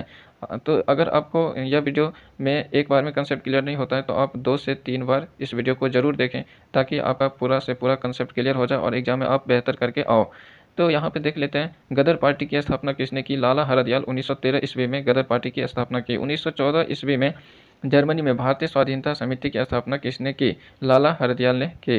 याद रखना फ्रेंड्स, कहते हैं 1914 ईस्वी में जर्मनी में भारतीय स्वाधीनता समिति की स्थापना लाला हरदयाल ने की थी 1914 ईस्वी में। कहाँ? जर्मनी में। इसके बाद है कांग्रेस और मुस्लिम लीग के बीच लखनऊ समझौता कब हुआ? 1916 ईस्वी में। कांग्रेस और मुस्लिम लीग के बीच लखनऊ समझौता हुआ था 1916 ईस्वी में। रॉलेट एक्ट कब रॉलेट एक्ट कानून कब बना? कहता है रॉलेट कानून कब बना? मार्च 1919 ईस्वी में, जिसको काला कानून भी कहा जाता है। तो यहाँ पे जो है कहते हैं रॉलेट एक्ट कानून के बारे में कहते हैं कि यह मार्च 1919 ईस्वी में आया था, रॉलेट एक्ट, जिसको काला कानून कहा गया था।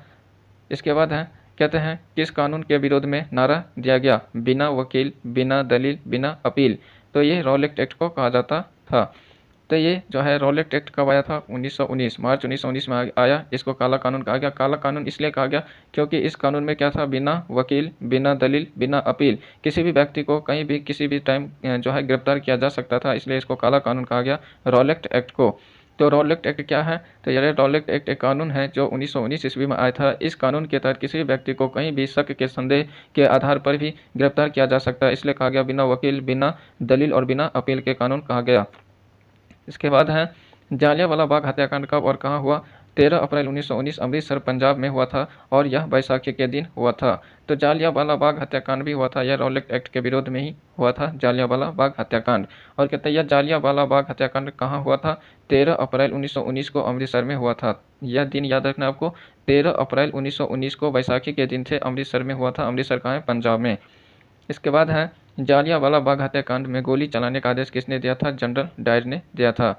तो कहता है इसमें कई सारे जो है हज़ारों लोगों की जान चली गई थी जालियांवाला बाग हत्याकांड में, जो कि 13 अप्रैल 1919 अमृतसर में हुआ था। बैसाखी के दिन जालियांवाला बाग हत्याकांड में जो गोली चलाने का अधिकार दिया था, आदेश दिया था, वह जनरल डायर ने दिया था, जो गोली चलाने का आदेश। इसके बाद है किसके विरोध में महात्मा गांधी ने 1920 में केसर ए हिंद की उपाधि लौटा दी? जालियांवाला बाग हत्याकांड के विरोध में। तो जालियांवाला बाग हत्याकांड जो भीषण नरसंहार था एक तरह से, इसमें कई सारे लोगों की जान चली गई, मासूमों की जान चली गई। लोग जो है यह जालियांवाला बाग अमृतसर में स्थित है, जो एक जो है बाग में सारे लोग इकट्ठा हुए थे, प्रदर्शन कर रहे थे, और इसी में जो है जनरल डायर ने गोली चलाने का आदेश दे दिया। इसमें कई सारे लोग मारे गए और भगदड़ के कारण कई सारे लोग इसमें जो है कई सारे लोग जख्मी भी हो गए। और इसमें एक कुआं था जिसमें लोग अपनी जान बचाने के लिए इस कुआं में भी कूद गए थे। ये एक जो है बहुत ही दर्दनाक हादसा था, या यही घटना थी जालियांवाला बाग हत्याकांड। और इसी जो है इसी के विरोध में कहते हैं कि जालियांवाला बाग कांड के विरोध में ही महात्मा गांधी ने जो है अपने केसर ए हिंद की उपाधि लौटा दी। कब? 1920 ईस्वी में। तो केसर ए हिंद की उपाधि महात्मा गांधी ने किसके विरोध में लौटाई थी? जालियांवाला बाग हत्याकांड के विरोध में। इसके बाद है खिलाफत आंदोलन कब हुआ? 1919 ईस्वी में। खिलाफत आंदोलन हुआ था 1919 ईस्वी में हुआ था। इसके बाद है पूरे भारत में खिलाफत दिवस कब मनाया गया? 17 अक्टूबर 1919 को। तो याद रखना फ्रेंड्स, खिलाफत आंदोलन 1919 ईस्वी को हुआ और खिलाफत दिवस कब मनाया गया? 17 अक्टूबर 1919 ईस्वी को। 17 अक्टूबर 1919 को खिलाफत दिवस मनाया गया। अगर बात करें खिलाफत आंदोलन की, इसमें कहते हैं अली बंधु थे, शौकत अली और मोहम्मद अली। अली बंधु थे, अली बंधु के नाम से कौन जाने जाते हैं? शौकत अली और मोहम्मद अली। इसके बाद हैं खलीफा पद को समाप्त किसने किया? तुर्की के सुल्तान मोहम्मद कमाल पाशा ने जो है खलीफा पद को समाप्त कर दिया और 1924 में खिलाफत आंदोलन को जो 1924 में खिलाफत आंदोलन समाप्त हो गया। तो यहाँ पे जो है खिलाफत आंदोलन जो हुआ था, खिलाफत आंदोलन या इसी के विरोध में हुआ था। जो तुर्की के सुल्तान मोहम्मद ये सुल्तान थे मुस्तफ़ा कमाल पाशा, तुर्की के सुल्तान थे मोहम्मद ये सुल्तान मुस्तफ़ा कमाल पाशा। ये मुस्तफ़ा कमाल पाशा ने क्या किया? तो ये खलीफा पद को समाप्त कर दिया और इसी के विरोध में जो है खिलाफत आंदोलन हुआ था। खिलाफत आंदोलन जो कि 1919 में प्रारंभ हुआ, 1919 में जो है प्रारंभ हुआ और कब ख़त्म हुआ? तो ये 1924 ईस्वी में ख़त्म हुआ। इसके बाद हैं हिंद स्वराज के लेखक कौन हैं? महात्मा गांधी 1919 ईस्वी में। हिंद स्वराज के लेखक महात्मा गांधी 1919 ईस्वी में जो है लिखा था। इसके बाद है असहयोग आंदोलन कब शुरू हुआ? 1 अगस्त 1920 ईस्वी को। असहयोग आंदोलन 1 अगस्त 1920 ईस्वी को प्रारंभ हुआ। 1 अगस्त 1920 ईस्वी को महात्मा गांधी ने असहयोग आंदोलन को प्रारंभ किया, जिसमें कहा था कि अंग्रेजों को किसी भी तरह की सहायता या सहयोग न करने के लिए कहा था। इसके बाद है आंदोलन तथा राज्य। तो कुछ जो है महत्वपूर्ण आंदोलन है और राज्य हैं जो कि अक्सर एग्जाम में पूछा जाता है या आपको याद रखना है। तो पहला आंदोलन की बात करें यहाँ पे तो है टाना भगत आंदोलन। फ्रेंड्स सीधे से प्रश्न आता है कि टाना भगत आंदोलन कहाँ हुआ था? झारखंड में हुआ था। अकाली आंदोलन कहाँ हुआ था? पंजाब में। और मोपला विद्रोह कहाँ हुआ था? केरल में। यह काफ़ी महत्वपूर्ण है, याद रखना आपको। तो एक बार फिर से बता दूं आपको, मोपला विद्रोह केरल में हुआ था, अकाली आंदोलन कहाँ हुआ था? पंजाब में। और टाना भगत आंदोलन कहाँ हुआ था? झारखंड में। यह तीनों आंदोलन आपको याद रखना है। इसके बाद है चौरी चौरा कांड कब हुआ था? 5 फरवरी 1922 ईस्वी को। चौरी चौरा कांड कब हुआ था? 5 फरवरी 1922 ईस्वी को हुआ था।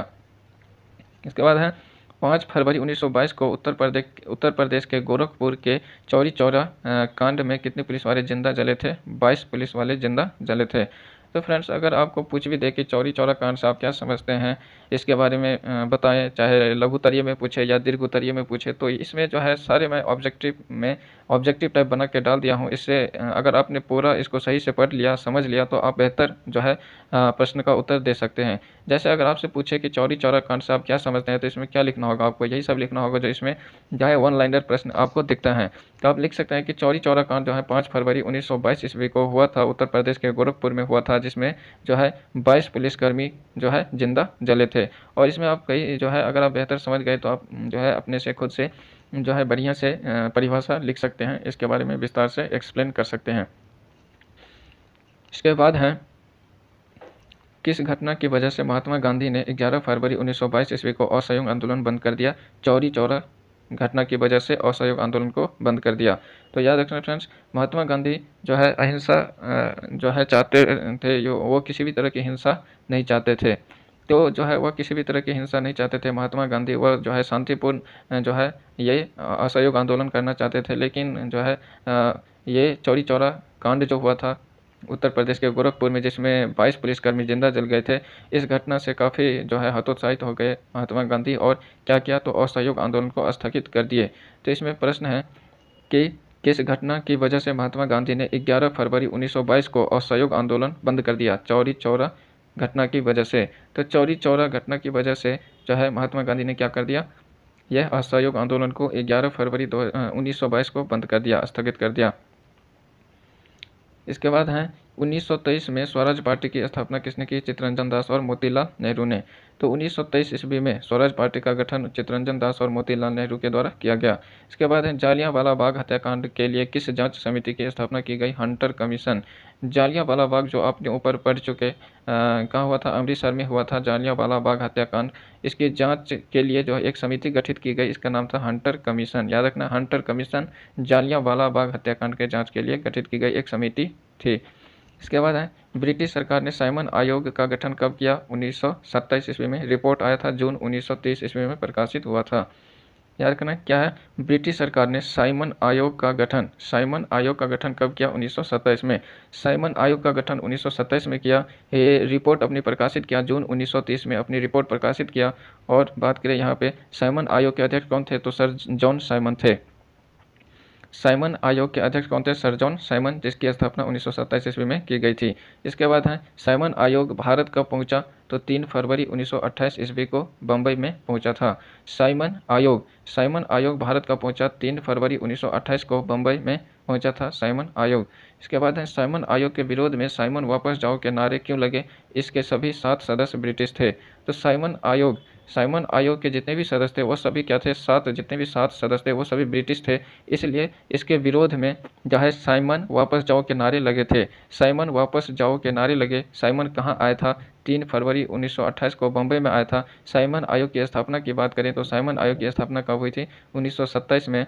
और ये रिपोर्ट प्रकाशित किया 1930 ईस्वी में। साइमन आयोग के अध्यक्ष सर जॉन साइमन थे। और यह पहली बार कब आया? 1928 बम्बई। इसके सभी 7 सदस्य साइमन आयोग के सभी 7 सदस्य ब्रिटिश थे। इसलिए जो है इसके विरोध में कहा गया कि साइमन वापस जाओ, के काफ़ी जो है इसका विरोध किया गया, साइमन आयोग का विरोध किया गया और नारे लगाए गए साइमन वापस जाओ।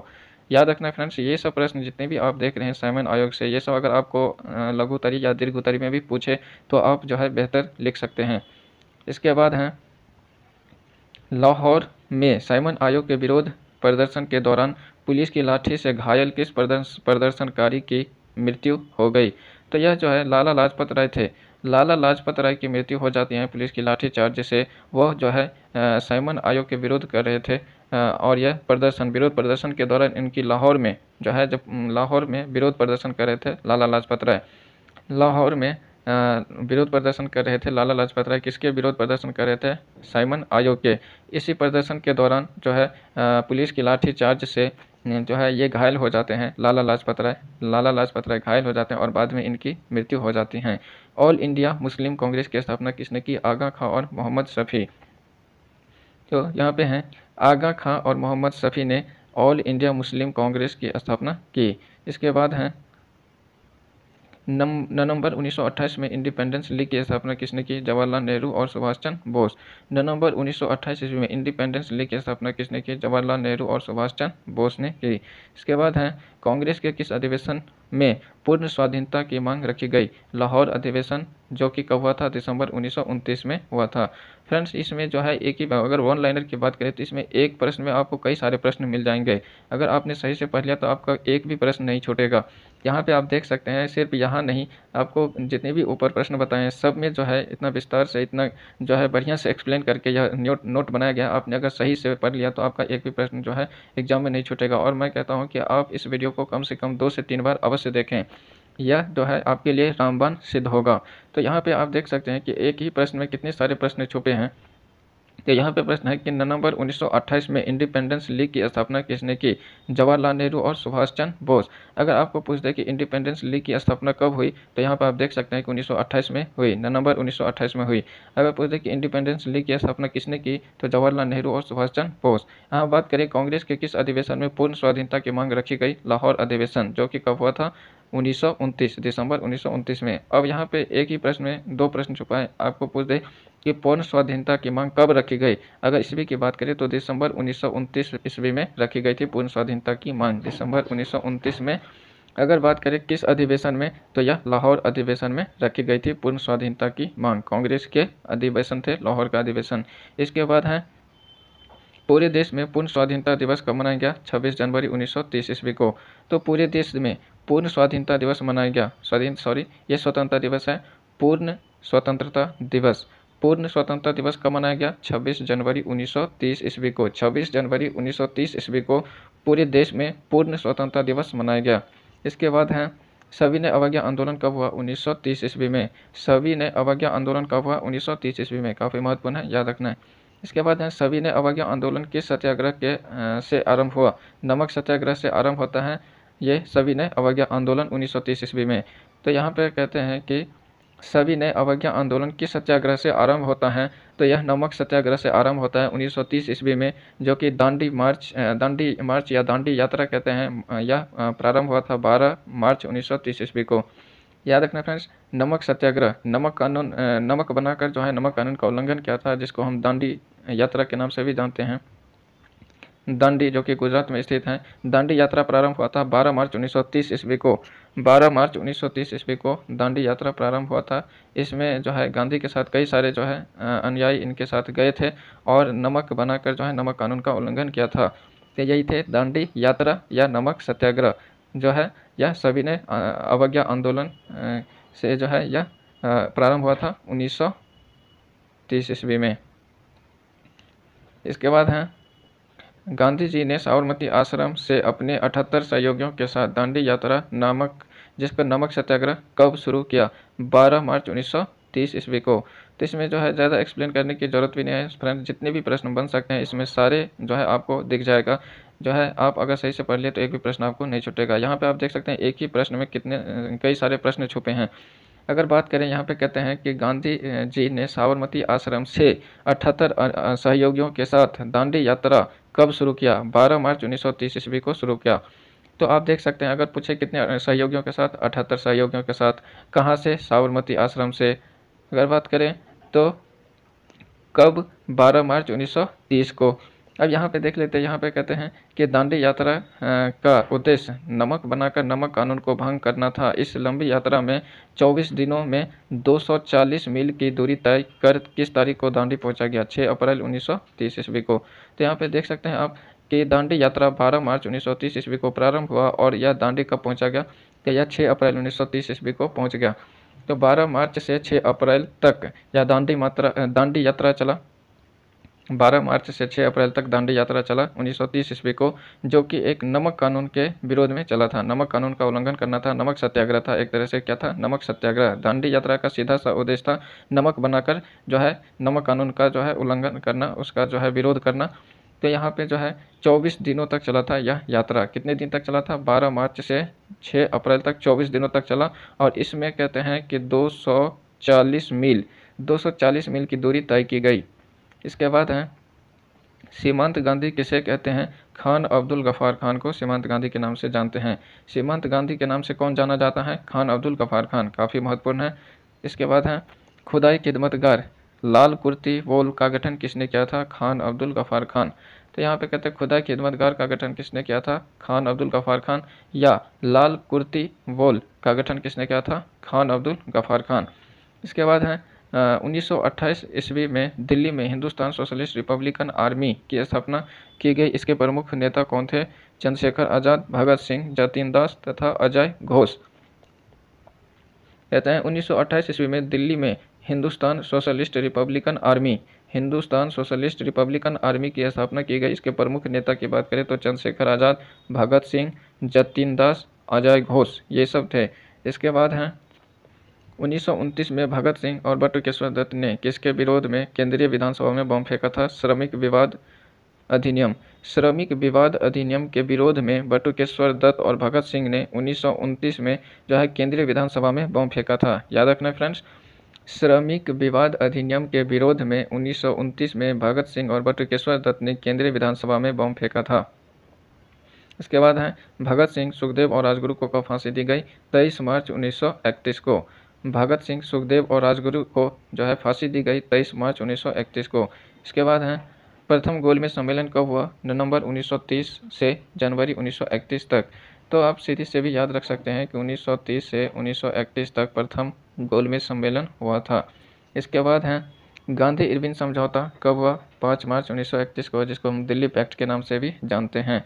गांधी इरविन समझौता को दिल्ली पैक्ट के नाम से भी जानते हैं, जो कब हुआ था? 5 मार्च 1931 को हुआ था गांधी इरविन समझौता, 5 मार्च 1931। या डायरेक्ट ईस्वी भी पूछ सकते हैं आपसे, तो आप याद रखना है आपको 1931, गांधी इरविन समझौता 1931। इसके बाद है द्वितीय गोलमेज सम्मेलन में भाग लेने के लिए गांधी जी लंदन गए। कब लंदन गए थे? तो सितंबर 1931 से दिसंबर 1931 तक चला था यह द्वितीय गोलमेज सम्मेलन। कहते हैं कि गांधी जी द्वितीय गोलमेज सम्मेलन में भाग लेने के लिए लंदन गए और यह जो है सितंबर से दिसंबर तक चला था। कब? 1931 में। 1931 में सितंबर से दिसंबर तक चला था द्वितीय गोलमेज सम्मेलन। इसके बाद है पूना समझौता कब और किसके बीच हुआ था? 26 सितंबर 1932 को गांधी जी और डॉक्टर अंबेडकर के बीच हुआ था। तो पूना समझौता याद रखना इंपॉर्टेंट है। पूना समझौता जो है वह महात्मा गांधी और डॉक्टर भीमराव अंबेडकर के बीच हुआ था, वह 1932 ईस्वी में हुआ था। अगर ईस्वी की बात करें, डेट की बात करें तो 26 सितंबर 1932 को हुआ था पूना समझौता। इसके बाद है हरिजन पत्रिका का प्रकाशन किसने किया? महात्मा गांधी ने किया 1932 ईस्वी में। हरिजन पत्रिका का प्रकाशन महात्मा गांधी के द्वारा 1932 ईस्वी में किया गया। इसके बाद है इसमें कहते हैं तृतीय गोलमेज सम्मेलन कब हुआ? नवंबर से दिसंबर तक चला था 1932 ईस्वी में। तो आपने देखा कि प्रथम गोलमेज सम्मेलन, द्वितीय गोलमेज सम्मेलन, अब है तृतीय गोलमेज सम्मेलन। तो प्रथम और द्वितीय गोलमेज सम्मेलन 1931 में हुआ और तृतीय गोलमेज सम्मेलन की बात करें तो 1932 में, जो कि नवंबर से दिसंबर तक चला था 1932 ईस्वी में। इसके बाद है भारत छोड़ो आंदोलन कब हुआ? 1942 ईस्वी में। यह ऊपर भी आप पढ़ चुके हैं। भारत छोड़ो आंदोलन कब हुआ था? 1942 ईस्वी में। इसी आंदोलन में महात्मा गांधी ने करो या मरो का नारा दिया था। इसके बाद है किस अधिनियम के द्वारा प्रांतीय स्वायत्तता की व्यवस्था की गई? भारत सरकार अधिनियम 1935 के द्वारा। याद रखना फ्रेंड्स, कहते हैं प्रांतीय स्वायत्तता के व्यवस्था की गई भारत सरकार अधिनियम 1935 के द्वारा। इसके बाद है चंपारण सत्याग्रह कब हुआ था? 1917 बिहार में। चंपारण सत्याग्रह, तो चंपारण सत्याग्रह जो है बिहार के चंपारण में हुआ था 1917 ईस्वी में, जिसमें नील की खेती के लिए जो है यह महात्मा गांधी गए थे नील की खेती का विरोध करने के लिए, जो है अंग्रेज़ों के खिलाफ यह आंदोलन हुआ था चंपारण सत्याग्रह। यहीं से महात्मा गांधी जो है फेमस होते हैं, प्रसिद्ध होते हैं। इसके बाद देख लेते हैं क्या प्रश्न है। गांधी जी को चंपारण आने का नियंत्रण यहाँ पे निमंत्रण होगा किसने दिया था, राजकुमार शुक्ल ने दिया था। यहाँ पे फ्रेंड्स नियंत्रण नहीं है, निमंत्रण होगा, यहाँ पे निमंत्रण म। तो गांधी जी को चंपारण आने का जो निमंत्रण दिया था वो राजकुमार शुक्ल ने दिया था। काफ़ी इंपॉर्टेंट प्रश्न है, याद रखना फ्रेंड्स। यह जो है महात्मा गांधी की बात करें तो महात्मा गांधी जो है बिहार के चंपारण से ही जो है फेमस होते हैं। वैसे तो पहले दक्षिण अफ्रीका में इनके जो है सत्याग्रह प्रसिद्ध थे। दक्षिण अफ्रीका से जब वापस आए 9 जनवरी 1915 को 9 जनवरी 1915 को वापस आए थे महात्मा गांधी दक्षिण अफ्रीका से। और उसी समय जो है राजकुमार शुक्ल गए थे महात्मा गांधी जी के पास और वे जो है चंपारण लेके गए उनको। और जो है किसान जो नील की खेती से जो परेशान थे तो उसी के विरोध में जो है गांधी जी को ले गए थे। और कहते हैं कि गांधी जी को चंपारण जो आने का जो निमंत्रण दिया था वह निमंत्रण किसने दिया था, राजकुमार शुक्ल ने। इसके बाद है अंग्रेज किसानों को किस प्रणाली के अंतर्गत भूमि के 3/20 भाग पर नील की खेती के लिए बाध्य करता था, 3 कठिया प्रणाली के अंतर्गत। तो 3 कठिया को ही समाप्त करने के लिए यहाँ पे आप देख सकते हैं कि चंपारण सत्याग्रह जो हुआ था यह 3 कठिया पद्धति के खिलाफ हुआ था। चंपारण सत्याग्रह नील की खेती थी वो 3 कठिया प्रणाली। 3 कठिया प्रणाली कहते हैं इसको क्योंकि जो है 3/20 भाग पे नील की खेती करनी होती थी। किसानों को 3/20 भाग पे नील की खेती करनी होती थी, जिसको 3 कठिया प्रणाली कहते हैं। यह चंपारण सत्याग्रह में नील की खेती के खिलाफ जो है 3 कठिया प्रणाली के खिलाफ जो है महात्मा गांधी ने जो है ये किया था, सत्याग्रह किया था 1917 ईस्वी में किया था। कब किया था, 1917 ईस्वी में। इनको जो है चंपारण आने का निमंत्रण किसने दिया था, राजकुमार शुक्ल ने दिया था। गांधी जी को महात्मा किसने कहा, रविन्द्रनाथ ठाकुर, जिसको हम गुरुदेव के नाम से भी जानते हैं। तो रविन्द्रनाथ ठाकुर या रविन्द्रनाथ टैगोर दोनों एक ही है। रविन्द्रनाथ ठाकुर या रविन्द्रनाथ टैगोर बोलिए, जिसको हम गुरुदेव के नाम से भी जानते हैं। महात्मा गांधी को सर्वप्रथम महात्मा कहा था। तो गांधी जी को सर्वप्रथम महात्मा कहने वाले कौन थे, रविन्द्रनाथ टैगोर, याद रखना है आपको। इसके बाद है गुजरात में खेरा का किसान आंदोलन कब और क्यों हुआ था, 1918 ईस्वी में लगान माफी के लिए हुआ था। तो गुजरात में खेरा का किसान आंदोलन हुआ था, खेरा का किसान आंदोलन हुआ था गुजरात में। और यह क्यों हुआ था, तो लगान माफी के लिए हुआ था 1918 ईस्वी में। 1918 ईस्वी में लगान माफी के लिए हुआ था। किस आंदोलन में सरदार वल्लभ भाई पटेल गांधी जी के संपर्क में आए, खेरा आंदोलन के जो है आंदोलन के समय। कहते हैं कि किस आंदोलन में सरदार वल्लभ भाई पटेल गांधी जी के संपर्क में आए, तो सरदार वल्लभ भाई पटेल गांधी जी के संपर्क में आए खेरा आंदोलन के समय। खेरा आंदोलन के समय ही सरदार वल्लभ भाई पटेल गांधी जी के संपर्क में आए। गुजरात में बारदोली सत्याग्रह कब हुआ, 1926 ईस्वी में। बारदोली सत्याग्रह कब हुआ गुजरात में, 1926 ईस्वी में बारदोली सत्याग्रह हुआ गुजरात में। इसके बाद है बारदोली सत्याग्रह का नेतृत्व किसने किया था, सरदार वल्लभ भाई पटेल ने किया था। बारदोली सत्याग्रह का नेतृत्व सरदार वल्लभ भाई पटेल ने किया था। इसके बाद है सरदार वल्लभ भाई पटेल को सरदार की उपाधि किसने दी, बारदोली की महिलाओं ने दी। यहाँ पे बारदोली सत्याग्रह का नेतृत्व किसने किया था, वल्लभ भाई पटेल। और इसी के समय जो है बारदोली की महिलाओं के द्वारा वल्लभ भाई पटेल को सरदार की उपाधि दी गई। और तभी से जो है वल्लभ भाई पटेल को सरदार वल्लभ भाई पटेल के नाम से जाना जाने लगा। पहले वल्लभ भाई पटेल थे, बाद में बारदोली की महिलाओं के द्वारा इनको सरदार की उपाधि दी गई। इसके बाद जो है सरदार वल्लभ भाई पटेल के नाम से जाना जाने लगा। बारदोली पत्रिका का प्रकाशन किसने किया, सरदार वल्लभ भाई पटेल, 1926 ईस्वी में। तो याद रखना फ्रेंड्स, बारदोली से संबंधित क्या याद रखना आपको, बारदोली सत्याग्रह कब हुआ, 1926 में।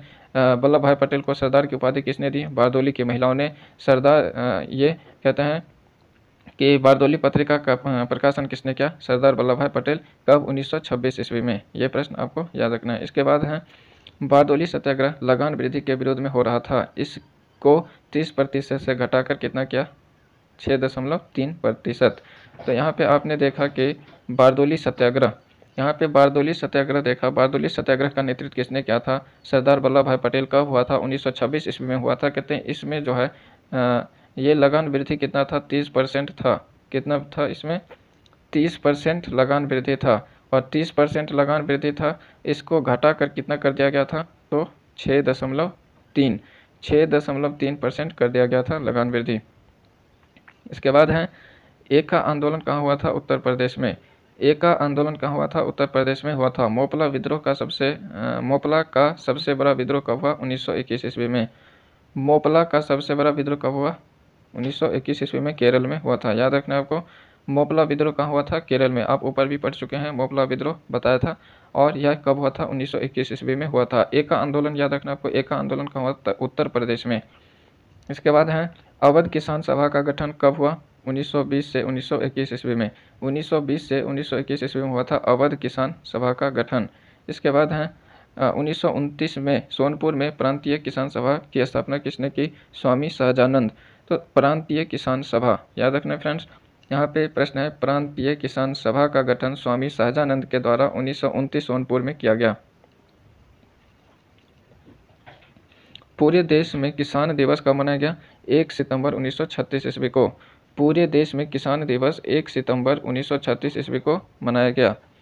इसके बाद है कि खोंड विद्रोह कब और कहाँ हुआ था?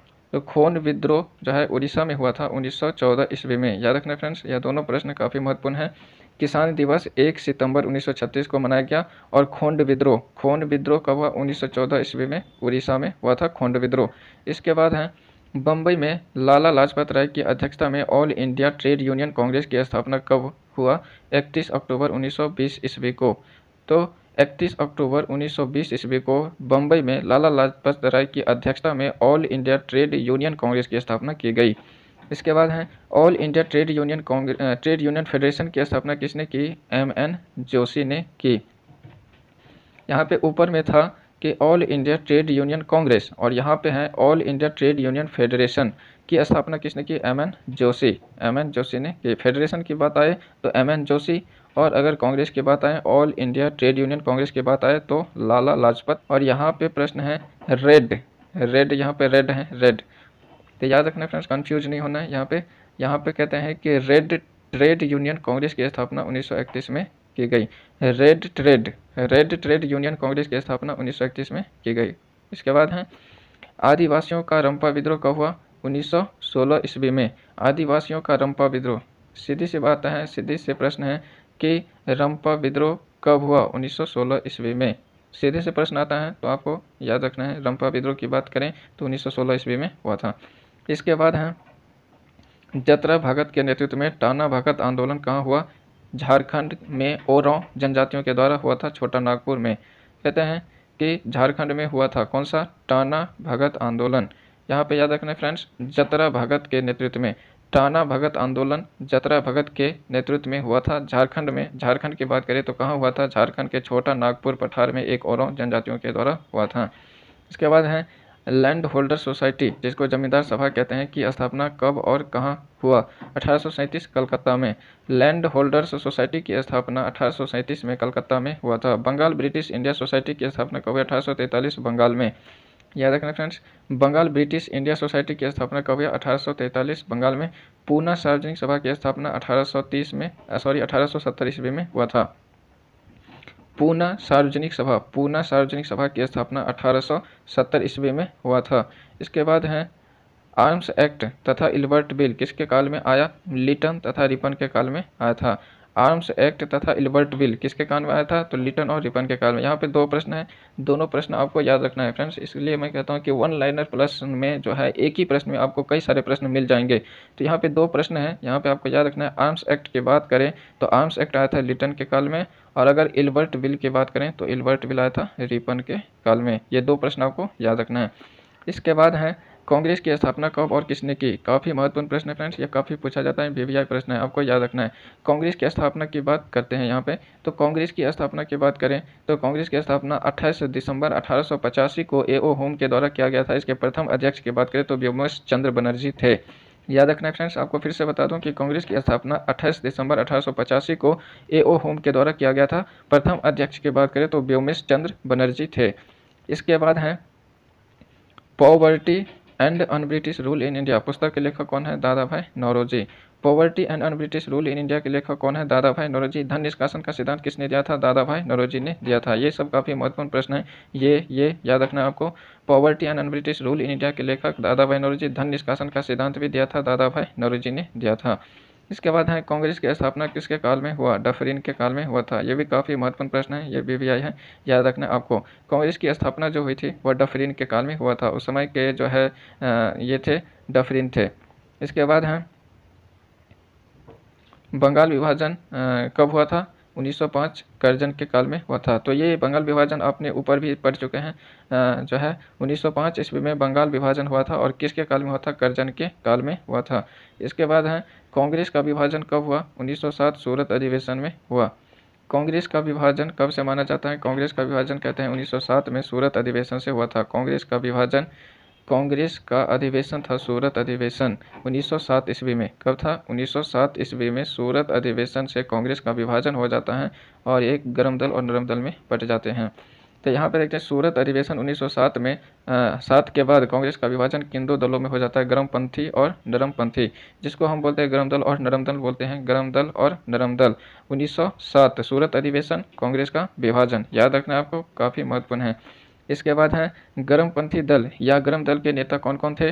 तो लाला लाजपत राय, बाल गंगाधर तिलक और बिपिन चंद्र पाल, जिसको हम शॉर्ट में लाल बाल पाल के नाम से भी जानते हैं।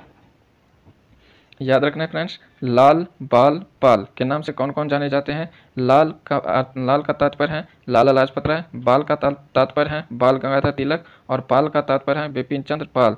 तो ये जो है गर्म दल के नेता थे। गर्म दल अर्थात गर्मपंथी दल के नेता माने जाते थे लाला लाजपत राय, बाल गंगाधर तिलक और बिपिन चंद्र पाल। काफ़ी महत्वपूर्ण प्रश्न है। इसके बाद है मुस्लिम लीग की स्थापना कब और किसने की? मुस्लिम लीग की स्थापना की बात करें तो 30 दिसंबर 1906 को आगा खां और सलीमुल्लाह के द्वारा ढाका में किया गया था। ढाका कहाँ है? बांग्लादेश में है। बांग्लादेश की राजधानी कहाँ है? ढाका। याद रखना आपको, बांग्लादेश की राजधानी ढाका है और बांग्लादेश में ही जो है ये मुस्लिम लीग की स्थापना की गई थी 30 दिसंबर 1906 ईस्वी को। याद रखना है, काफ़ी महत्वपूर्ण है। इसके बाद है राष्ट्रीय स्वयंसेवक संघ, जिसको हम RSS के नाम से भी जानते हैं। RSS काफ़ी प्रसिद्ध है। RSS जिसको हम राष्ट्रीय स्वयंसेवक संघ के नाम से जानते हैं, की स्थापना किसने की? बाल गंगाधर तिलक के अनुयायी थे KB हेडगेवार, 1925 नागपुर में किया था। याद रखना फ्रेंड्स, कहते हैं कि राष्ट्रीय स्वयंसेवक संघ जिसको हम RSS के नाम से जानते हैं, इसकी स्थापना किसने की थी? तो KB हेडगेवार ने किया था। किसने किया था? KB हेडगेवार ने RSS की स्थापना की। KB हेडगेवार कौन थे? बाल गंगाधर तिलक के अनुयायी थे और RSS की स्थापना कब हुई थी? 1925 ईस्वी में नागपुर में। याद रखना है, RSS अर्थात राष्ट्रीय स्वयंसेवक संघ की स्थापना 1925 नागपुर में हेडगेवार के द्वारा किया गया था। हेडगेवार कौन थे? बाल गंगाधर तिलक के अनुयायी थे। इसके बाद है धर्म सभा की स्थापना किसने की? राधाकांत ने 1830 ईस्वी कलकत्ता में किया था। धर्म सभा की स्थापना राधाकांत ने 1830 कलकत्ता में। इसके बाद है वेदों की ओर लौटो का नारा किसने दिया था? स्वामी दयानंद सरस्वती। काफ़ी महत्वपूर्ण प्रश्न है, यह VVI प्रश्न है, याद रखना है आपको।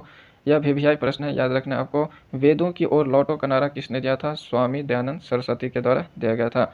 इसके बाद है शुद्धि आंदोलन किसके द्वारा चलाया गया? स्वामी दयानंद सरस्वती के द्वारा चलाया गया। वेदों की ओर लौटो स्वामी दयानंद सरस्वती, शुद्धि आंदोलन स्वामी दयानंद सरस्वती, हिंदी एवं हिंदू का नारा भी दिया था स्वामी दयानंद सरस्वती। यह तीनों प्रश्न आपको याद रखना है। हिंदी एवं हिंदू का नारा भी दिया था स्वामी दयानंद सरस्वती। इसके बाद है हरिद्वार में हिंदू महासभा की स्थापना किसने की? मदन मोहन मालवीय ने। हिंदू महासभा जो कि हरिद्वार में की स्थापना किया गया था किसके द्वारा? मदन मोहन मालवीय के द्वारा। मदन मोहन मालवीय ने हरिद्वार में हिंदू महासभा की स्थापना की। इसके बाद हैं 1920 में ताशकंद में हिंदुस्तान की कम्युनिस्ट पार्टी की स्थापना किसने की? मानवेंद्रनाथ राय। मानवेंद्रनाथ राय ने 1920 ईस्वी में ताशकंद में हिंदुस्तान की कम्युनिस्ट पार्टी की स्थापना की।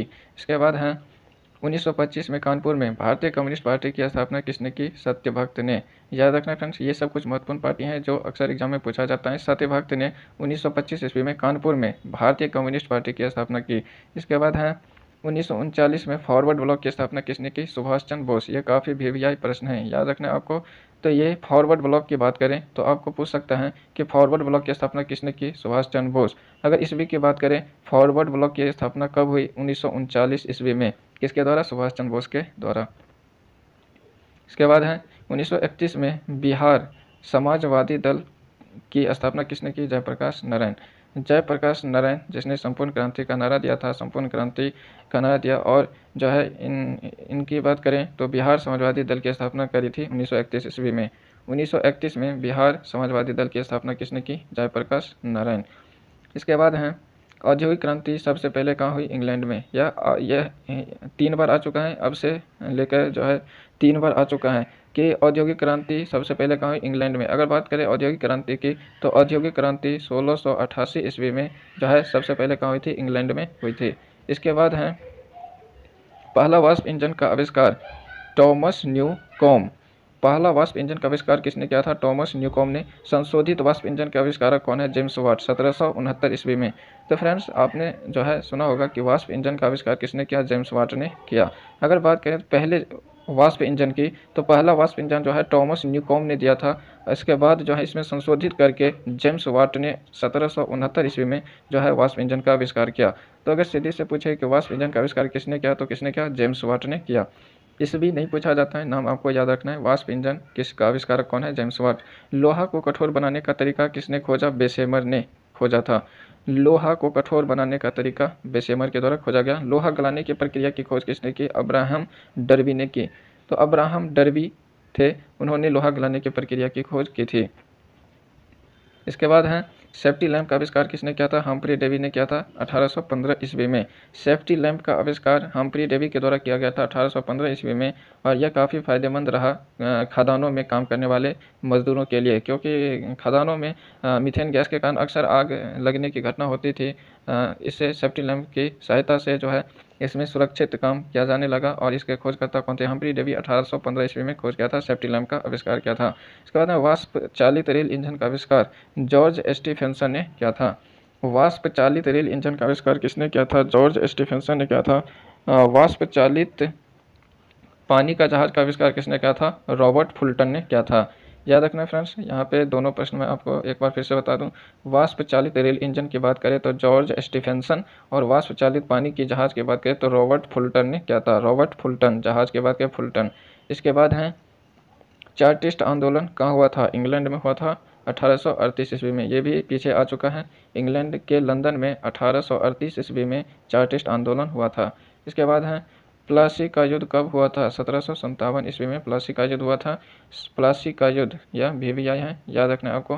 प्लासी का युद्ध कब हुआ था? 1757 ईस्वी में प्लासी का युद्ध हुआ था। और अगर भारत की प्रथम स्वतंत्रता संग्राम की बात करें तो 1857 ईस्वी में भारत के प्रथम स्वतंत्रता संग्राम हुआ था, जिसको हम सिपाही विद्रोह के नाम से भी जानते हैं। इसके बाद है बक्सर का युद्ध कब हुआ था? 1764 ईस्वी में। ये सब काफ़ी VVI हैं, याद रखना आपको। बक्सर का युद्ध कब हुआ था? 1764 में। इलाहाबाद की संधि कब हुई थी? 1765 ईस्वी में।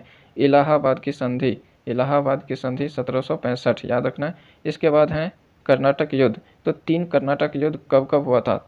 तो यहाँ पे देख लेते हैं कि 3 कर्नाटक युद्ध जो हुआ था वह कब कब हुआ था। तो सबसे पहले है प्रथम कर्नाटक युद्ध। प्रथम कर्नाटक युद्ध की बात करें तो 1746 से 1748 तक चला था। द्वितीय कर्नाटक युद्ध की बात करें तो 1749 से 1754 तक चला था। और तृतीय कर्नाटक युद्ध की बात करें 1758 से 1763 ईस्वी तक चला था। ये तीनों कर्नाटक युद्ध आपको याद रखना है, जो कि 1700 ईस्वी में प्रारंभ होता है। 1746 से 1748, 1749 से 1754 और 1758 से 1763 तक चलता है। इसके बाद है भारत का पहला कारखाना सूती वस्त्र मिल बम्बई में कब खुला? 1854 में खुला था, कावसजी नानाजी दाभार के द्वारा। तो 1854 में मुंबई में सबसे पहले सूती वस्त्र कारखाना खुला था 1854 ईस्वी में। इसके बाद है द्वारकानाथ टैगोर कहाँ के विख्यात उद्यमी थे? विख्यात उद्यमी थे बंगाल के। द्वारकानाथ टैगोर विख्यात उद्यमी थे बंगाल के। इसके बाद है पहली फैक्ट्री कानून पारित किया गया 1881 ईस्वी में। पहला फैक्ट्री कानून पारित किया गया 1881 ईस्वी में। अंतर्राष्ट्रीय श्रमिक संघ की स्थापना 1919 ईस्वी में। अंतर्राष्ट्रीय श्रमिक संघ की स्थापना कब की गई? 1919 ईस्वी में। यह पीछे भी आ चुका है। अंतर्राष्ट्रीय श्रमिक संघ, जिसको हम इंटरनेशनल लेबर ऑर्गेनाइजेशन कहते हैं, 1919 ईस्वी में जो है इसकी स्थापना की गई थी। और पहला फैक्ट्री कानून पारित हुआ 1881 ईस्वी में, याद रखना आपको। इसके बाद है भारत सरकार के द्वारा मजदूर संघ अधिनियम, जिसको हम ट्रेड यूनियन एक्ट कहते हैं, कब पारित किया गया? 1926 ईस्वी में। तो ट्रेड यूनियन एक्ट पारित किया गया 1926 ईस्वी में। हिंदी में बात करें तो मजदूर संघ अधिनियम। याद रखना फ्रेंड्स, भारत सरकार के द्वारा मजदूर संघ अधिनियम जो पारित किया गया था वो कब पारित किया गया था? 1926 ईस्वी में पारित किया गया था। इसके बाद देख लेते हैं क्या है प्रश्न। न्यूनतम मजदूरी कानून पारित किया गया है 1948 ईस्वी में। तो न्यूनतम मजदूरी कानून, यहाँ पे याद रखना है, न्यूनतम मजदूरी कानून कब पारित किया गया? 1948 ईस्वी में पारित किया गया। इसके बाद है राष्ट्रीय श्रम आयोग की स्थापना कब की गई? 1962 ईस्वी में। राष्ट्रीय श्रम आयोग की स्थापना 1962 ईस्वी में की गई। इसके बाद है the bitter cry of outcast London के लेखक कौन है? एंड्रयू मीयर्स हैं the bitter cry of outcast London के लेखक। इसके बाद हैं संयमता आंदोलन कहाँ हुआ था? लंदन में। संयमता आंदोलन कहाँ हुआ था? लंदन में हुआ था। इसके बाद है विश्व की पहली भूमिगत रेल कहाँ चली थी? लंदन, 10 जनवरी 1863 ईस्वी को। विश्व की पहली भूमिगत रेल कहाँ चली थी? लंदन में चली थी, 10 जनवरी 1863 ईस्वी को। सबसे पहले अगर भूमिगत रेल की बात करें तो लंदन में चली थी। उपन्यास डोम्बी एवं सन के लेखक कौन है? Charles Dickens. डोम्बी एवं सन के लेखक कौन है? Charles Dickens. किस सम्राट ने पेरिस का पुनर्निर्माण कराया था? लुई नेपोलियन द्वितीय ने कराया था 1852 ईस्वी में। पेरिस का पुनर्निर्माण किसने कराया था? लुई नेपोलियन तृतीय 1852 ईस्वी में। इसके बाद है किसने यहाँ पे प्रश्न है किसने पेरिस का पुनर्निर्माण किया? हौसमान ने। यह काफ़ी महत्वपूर्ण प्रश्न है, याद रखना है। हौसमान ने पेरिस का पुनर्निर्माण कराया। पेरिस जो है फ्रांस की राजधानी है पेरिस, और पेरिस का पुनर्निर्माण किसने कराया? हौसमान ने किया। इसके बाद है पीपुल्स एक्शन पार्टी के अध्यक्ष ली कुआन येव के नेतृत्व में सिंगापुर कब स्वतंत्र हुआ? 1965 ईस्वी में। तो यहाँ पे बात करें सिंगापुर की स्वतंत्रता की बात करें तो 1965 ईस्वी में सिंगापुर को स्वतंत्रता मिली। सिंगापुर को 1965 में स्वतंत्रता मिली ली कुआन येव के नेतृत्व में। इसके बाद है 1661 ईस्वी में इंग्लैंड के सम्राट चार्ल्स तृतीय का विवाह पुर्तगाल की राजकुमारी से हुआ। पुर्तगाल ने किस शहर को चार्ल्स द्वितीय को दहेज में दे दिया? बम्बई। बम्बई को दहेज में दे दिया था। यहाँ पे आप प्रश्न देख सकते हैं कि कहते हैं 1661 ईस्वी इंग्लैंड के राजकुमार थे चार्ल्स द्वितीय। इंग्लैंड के सम्राट थे चार्ल्स द्वितीय, जिसका विवाह पुर्तगाल के राजकुमारी चार्ल्स द्वितीय पुर्तगाल की राजकुमारी से हुआ था विवाह, और चार्ल्स द्वितीय को दहेज में दिया गया। कौन सा शहर? बम्बई शहर चार्ल्स द्वितीय को दहेज में दे दिया गया। इसके बाद है आंग्ल मराठा युद्ध कब हुआ जिसमें मराठों की पराजय हुई? 1819 ईस्वी में। आंग्ल मराठा युद्ध कब हुआ? 1819 ईस्वी में। City of Bombay improvement trust की स्थापना कब हुई? 1898 ईस्वी में। City of Bombay improvement trust की स्थापना कब हुई? 1898 ईस्वी में। इसके बाद है बम्बई की शान कही जाती है मरीन ड्राइव को। बम्बई की शान कही जाती है मरीन ड्राइव को। इसके बाद है फिल्म उद्योग की राजधानी तथा सपनों का शहर किसे कहा जाता है? बम्बई को। फिल्म उद्योग की राजधानी तथा सपनों का शहर कहा जाता है बम्बई को। इसके बाद है बम्बई फिल्म उद्योग अस्तित्व में कब आया? 1896 ईस्वी में। बम्बई फिल्म उद्योग 1896 ईस्वी में अस्तित्व में आया था। 1913 में दादा साहब फाल्के के द्वारा निर्मित भारत की सबसे पहली फिल्म कौन थी? राजा हरिश्चंद्र। राजा हरिश्चंद्र जो है भारत की सबसे पहली फिल्म थी, जो कब बनी थी? 1913 ईस्वी में दादा साहब फाल्के के द्वारा बनाया गया फिल्म राजा हरिश्चंद्र, जो एक मूक फिल्म थी। इसके बाद है पटना का अन्य नाम क्या है? पटना का अन्य नाम है पाटलिपुत्र, कुसुमपुर, पुष्पपुर, पाटलीग्राम, आजिमाबाद। तो पटना का अन्य नाम है पाटलिपुत्र, कुसुमपुर, पुष्पपुर, पाटलीग्राम, आजिमाबाद। इसके बाद है पटना किन 4 नदियों के संगम पर बसा है? गंगा, गंडक, सोन और पुनपुन। तो पटना 4 नदियों के संगम पर बसा है। गंगा, गंडक, सोन और पुनपुन नदियों के संगम पर बसा है। याद रखना आपको, काफ़ी महत्वपूर्ण है। इसके बाद है मगध के किस सम्राट ने 457 ईसा पूर्व में मगध की राजधानी राजगिरी से पाटलिपुत्र स्थानांतरित किया? उदयन ने जो है मगध की राजधानी राजगिरी से पाटलिपुत्र स्थापित किया। और पाटलिपुत्र जो है किसका नाम है? पटना का प्राचीन नाम है पाटलिपुत्र। और ये उदयन थे जो एक मगध राजा थे। ये 457 ईस्वी पूर्व मगध की राजधानी राजगिरी से पटना में स्थानांतरित किया था, जिसको पाटलिपुत्र प्राचीन नाम में जानते हैं। मैगस्थनीज के किस ग्रंथ को पटना के बारे में जानकारी मिलती है? इंडिका से। इंडिका के लेखक कौन है? मैगस्थनीज। और इंडिका से हमें जो है पटना के बारे में जानकारी मिलती है, अर्थात पाटलिपुत्र के इतिहास के बारे में जानकारी मिलती है इंडिका से। इसके बाद है चंद्रगुप्त द्वितीय के शासनकाल में चीन के किस यात्री पाटलिपुत्र यात्रा की थी? फाहियान ने। तो चंद्रगुप्त द्वितीय के शासनकाल में चीन के जो है फाहियान थे जो पाटलिपुत्र की यात्रा किया था। इसके बाद है अब्दुल्ला के किस ग्रंथ से शेरशाह कालीन पटना का विवरण मिलता है? तारीख ए दौदी। अब्दुल्ला के द्वारा लिखा गया तारीख ए दौदी है जिसमें शेरशाह कालीन पटना का इतिहास का विवरण मिलता है, जो है शेरशाह के कालीन पटना का विवरण मिलता है तारीख-ए-दौदी। शेरशाह का मकबरा कहाँ है? सासाराम में स्थित है, सासाराम बिहार, याद रखना है आपको। इसके बाद है सिखों के 10वें एवं अंतिम गुरु गुरु गोविंद सिंह जी का जन्म पटना में कब हुआ? 1666 ईस्वी में हुआ था। काफ़ी महत्वपूर्ण प्रश्न है। तो सिखों के 10वें गुरु और अंतिम गुरु थे गुरु गोविंद सिंह जी। तो गुरु गोविंद सिंह का जन्म पटना में कब हुआ था? 1666 ईस्वी में पटना में इनका जन्म हुआ था। पटना में गोलघर, जिसको हम अनाज गोदाम के नाम से भी जानते हैं, गोलघर एक्चुअली में क्या था? यह गोलघर था, अनाज का गोदाम था, अनाज इसमें भर के रखा जाता था, का निर्माण कैप्टन जॉन गार्टिन ने किया था। 1786 ईस्वी में किया था। तो पटना के गोलघर का निर्माण कब किया गया? 1786 ईस्वी में किया गया और कैप्टन जॉन गार्टिन के द्वारा किया गया था पटना के गोलघर का निर्माण। और यह गोलघर क्या था? अनाज गोदाम था, याद रखना फ्रेंड्स। इसके बाद है बिहार के प्रशासन का विस्तार किया गया रेगुलेटिंग एक्ट 1773 के द्वारा। तो बिहार के प्रशासन का विस्तार किया गया रेगुलेटिंग एक्ट 1773 के द्वारा। बंगाल से बिहार कब अलग हुआ? 1 अप्रैल 1912 ईस्वी को। 1 अप्रैल 1912 ईस्वी को बंगाल से बिहार अलग हुआ। इसके बाद है बिहार से उड़ीसा कब अलग हुआ? 22 मार्च 1936 को। 22 मार्च 1936 को जो है उड़ीसा अलग हो गया बिहार से।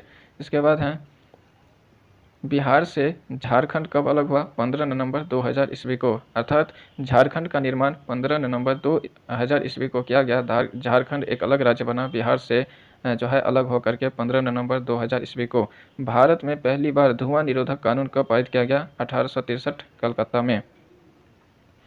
धुआं निरोधक कानून पहली बार कब पारित किया गया? 1863 कलकत्ता। अलेक्जेंड्रिया नगर एक बड़ा व्यापारी केंद्र था, इसको किसने बसाया था? सिकंदर ने। तो अलेक्जेंड्रिया नगर की बात करें तो यह सिकंदर से संबंधित है। इस जो एक बहुत बड़े व्यापारी केंद्र थे, इसको बसाने वाले कौन थे? सिकंदर थे। इसके बाद है भारत में यूरोपीय व्यापारिक कंपनियों के आने का क्रम क्या है? पुर्तगाल, डच, फ्रांसीसी, अंग्रेज। तो अगर बात करें यूरोपीय व्यापारी जो भारत में किस क्रम में आए थे, तो सबसे पहले बात करें तो सबसे पहले पुर्तगाली आए थे, इसके बाद डच आए, डच के बाद फ्रांसीसी आए, फ्रांसीसी के बाद अंग्रेज आए थे। यह जो है क्रम याद रखना आपको। इसके बाद अमेरिका की खोज किसने किया था? क्रिस्टोफर कोलंबस ने किया था। अमेरिका की खोज क्रिस्टोफर कोलंबस ने किया था और भारत की खोज किसने किया था? Vasco D gamma. अगर बात करें भारत की खोज 1498 ईस्वी में वास्को डी गामा के द्वारा किया गया और अमेरिका की खोज 1492 ईस्वी में जो है कोलंबस के द्वारा किया गया था। क्रिस्टोफर कोलंबस ने अमेरिका की खोज किया 1492 ईस्वी में। इसके बाद है चांदी के लिए प्रसिद्ध है मैक्सिको का पुरू। मैक्सिको का पुरू चांदी के लिए प्रसिद्ध है। किसका सबसे अधिक प्रभावशाली अस्त्र चेचक के कीटाणु था? स्पेनिश विजेताओं का। तो इस स्पेनिश विजेताओं का जो है एक अस्त्र था, वो था क्या? चेचक के कीटाणु। चेचक के कीटाणु का प्रयोग कर जो है स्पेनिश विजेता जो है इसका इस्तेमाल करते थे और कहते हैं कि प्रभावशाली अस्त्र किसका था? चेचक का कीटाणु वह स्पेनिश विजेताओं का था। इसके बाद है प्रथम विश्व युद्ध 1914 से 1918 तक चला, इसकी समाप्ति किस सम्मेलन से हुई? पेरिस शांति सम्मेलन 1919 के द्वारा। तो प्रथम विश्व युद्ध जो है वह 1914 से 1918 तक चला था। पेरिस शांति सम्मेलन 1919 के द्वारा यह युद्ध समाप्त हुआ। विश्व अर्थव्यवस्था के लिए संकट का वर्ष आर्थिक महामंदी था 1929 से 1930। तो आर्थिक मंदी कब आया था? आर्थिक महामंदी की बात करें तो 1929 से 1930 तक था और यह विश्व अर्थव्यवस्था के लिए संकट का वर्ष माना जाता है। इसके बाद है न्यूयॉर्क स्टॉक एक्सचेंज का नाम क्या है? Wall street. काफ़ी महत्वपूर्ण प्रश्न है, यह आपको याद रखना है। न्यूयॉर्क स्टॉक एक्सचेंज का नाम है वॉल स्ट्रीट। इसके बाद है द्वितीय विश्व युद्ध कब से कब तक चला था? तो यह 1939 से 1945 ईस्वी तक चला था। द्वितीय विश्व युद्ध 1939 से 1945 ईस्वी तक चला था। इसके बाद है द्वितीय विश्व युद्ध किन दो देशों के बीच हुआ था? मित्र राष्ट्र और धुरी राष्ट्र के बीच। मित्र राष्ट्र और धुरी राष्ट्र के बीच द्वितीय विश्व युद्ध हुआ था। अगर बात करें मित्र राष्ट्र में तो मित्र राष्ट्र में कौन था? फ्रांस, ब्रिटेन, रूस और अमेरिका। धुरी राष्ट्र की बात करें तो जर्मनी, जापान और इटली धुरी राष्ट्र में शामिल थे। इसके बाद हैं फ्रैंकलिन डी रूजवेल्ट अमेरिका के राष्ट्रपति कब बने? 1933 ईस्वी में। फ्रैंकलिन डी रूजवेल्ट अमेरिका के राष्ट्रपति बने थे 1933 ईस्वी में बने थे। जर्मनी में नाजीवाद की स्थापना किसने की? हिटलर ने की थी। जर्मनी में नाजीवाद की स्थापना हिटलर के द्वारा किया गया था। जर्मनी में फांसीवाद की स्थापना मुसोलिनी के द्वारा किया गया था। अगर बात करें नाजीवाद की तो हिटलर ने किया था, और फांसीवाद की बात करें तो मुसोलिनी ने किया था। जर्मनी में हिटलर के द्वारा नाजीवाद की स्थापना, इटली में फांसीवाद की स्थापना मुसोलिनी के द्वारा किया गया था। इसके बाद है अंतर्राष्ट्रीय मुद्रा कोष की स्थापना कब हुई? 1945 ईस्वी में। अंतर्राष्ट्रीय मुद्रा कोष की स्थापना 1945 में की गई। विश्व बैंक, अंतर्राष्ट्रीय पुनर्निर्माण एवं विकास बैंक की स्थापना कब हुई? 1945 में। तो याद रखना फ्रेंड्स, अंतर्राष्ट्रीय पुनर्निर्माण एवं विकास बैंक की बात करें या विश्व बैंक की बात करें तो विश्व बैंक की स्थापना कब हुई थी? 1945 ईस्वी में। इसके बाद है यूरोपीय आर्थिक समुदाय की स्थापना कब हुआ था? 1957 ईस्वी में। यूरोपीय आर्थिक समुदाय की स्थापना 1957 ईस्वी में हुआ था। इसके बाद है भूमंडलीकरण शब्द का इजाद किसने किया? अमेरिका के जॉन विलियमसन ने किया था 1990 ईस्वी में।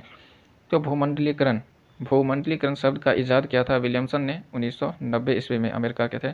इसके बाद है शीत युद्ध किन दो देशों के बीच हुआ? अमेरिका और सोवियत संघ रूस के बीच हुआ था, जो खत्म हुआ 1991 ईस्वी में।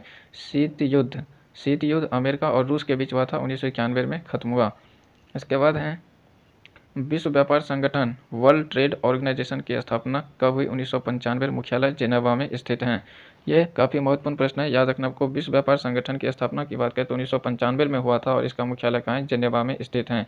G77 की स्थापना 1964 ईस्वी में हुई। G77 की स्थापना कब हुई? 1964 ईस्वी में। G8 की स्थापना 1975 ईस्वी में। G8 की स्थापना कब हुई? 1975 ईस्वी में। इसके बाद है ओपेक की स्थापना कब हुई थी? 1960 बगदाद में हुआ था, मुख्यालय वियना में स्थित है। ओपेक की स्थापना 1960 बगदाद में और मुख्यालय कहाँ है? वियना। आसियान की स्थापना कब हुई थी? 1967 ईस्वी में। आसियान की स्थापना जो है 1967 ईस्वी में हुई थी। इसके बाद है दक्षेस, जिसको हम सार्क के नाम से भी जानते हैं, इसकी स्थापना 1985, मुख्यालय कहाँ है? काठमांडू, नेपाल। तो ये दक्षेस या सार्क की स्थापना नेपाल के काठमांडू में जो है क्या 1950 ईस्वी में किया गया। इसके अगर बात करें मुख्यालय की तो काठमांडू में स्थित है। इसके बाद है यूरोपीय संघ की स्थापना 1958 ईस्वी में की गई। यूरोपीय संघ की स्थापना 1958 ईस्वी में। इसके बाद है ICICI बैंक की स्थापना कब की गई? 1994 ईस्वी में, मुंबई में। तो ICICI बैंक की स्थापना कब की गई? 1994, मुंबई। याद रखना, काफ़ी महत्वपूर्ण प्रश्न है। इसके बाद है जीवन बीमा निगम की स्थापना कब की गई? 1956 ईस्वी में। जीवन बीमा निगम, जिसको हम LIC के नाम से जानते हैं, इसकी स्थापना 1956 ईस्वी में की गई। इसके बाद है भीमबेटका का गुफा कहाँ है? मध्य प्रदेश में। भीमबेटका का गुफा मध्य प्रदेश में स्थित है। इसके बाद है छपाई तथा कागज़ का आविष्कार कहाँ हुआ था? चीन में। छपाई और कागज़ दोनों का आविष्कार चीन में हुआ था। इसके बाद है कागज़ का आविष्कार किसने किया? टस फ्लाई लून ने किया था। कागज़ का आविष्कार टस फ्लाई लून ने किया था। टस फ्लाई लून ने कागज़ का आविष्कार किया था। जापान में पहली किताब 868 ईस्वी में छपी, इसका क्या नाम था? डायमंड सूत्र। तो कहते हैं सबसे पहली किताब डायमंड सूत्र जो जापान में 868 ईस्वी में छपी, इसका नाम था डायमंड सूत्र। किस मार्ग द्वारा कागज़ चीन से यूरोप पहुंचा? रेशम मार्ग द्वारा। तो रेशम मार्ग के द्वारा कागज़ जो है वह चीन से यूरोप पहुंचा था। इटली के किस यात्री ने चीन से छपाई की तकनीक लेता गया? मार्को पोलो 1295 ईस्वी में।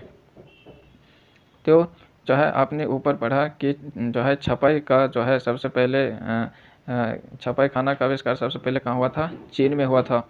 और इटली के यात्री थे मार्को पोलो। इटली के यात्री थे मार्को पोलो। इन्होंने ही जो है चीन से जो है छपाई का जो है तकनीक लेता गया था 1295 ईस्वी में। इसके बाद है जर्मनी में कब कागज़ बनाने का पहला कारखाना खोला गया? 1336 ईस्वी में। जर्मनी में पहली बार कागज़ बनाने का कारखाना 1336 ईस्वी में खोला गया था।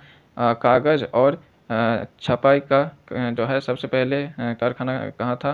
तकनीक कहाँ खोजा गया था? चीन में। तो जो है अगर बात करें यहाँ पे छपाई कागज़ की तकनीक सबसे पहले कहाँ? चीन में खोजी गई थी। ये आपको याद रखना है।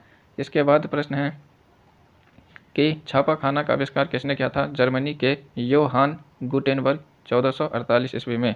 छापाखाना का आविष्कार किसने किया था? योहान गुटेनबर्ग। छापाखाना का आविष्कार गुटेनबर्ग के द्वारा किया गया, जो कि जर्मनी के थे, और कब किया? 1448 ईस्वी में किया था। यह काफ़ी महत्वपूर्ण प्रश्न है, याद रखना फ्रेंड। छापाखाना का आविष्कार किसने किया था? योहान गुटेनबर्ग 1448 ईस्वी में कहाँ के थे? जर्मनी के थे। इसके बाद हैं मुद्रण स्याही का आविष्कार योहान गुटेनबर्ग ने किया था। छापाखाना और मुद्रण स्याही दोनों का आविष्कार किया था गुटेनबर्ग ने किया था। 1448 ईस्वी में गुटेनबर्ग प्रेस में जो पहली पुस्तक छपी थी वह कौन सी थी? वह थी बाइबिल, ईसाई धर्मग्रंथ बाइबिल थी। तो ये बाइबिल जो है ईसाइयों का धर्म ग्रंथ है और यह 1448 ईस्वी में गुटेनबर्ग प्रेस में सबसे पहली पुस्तक छपी थी, बाइबिल।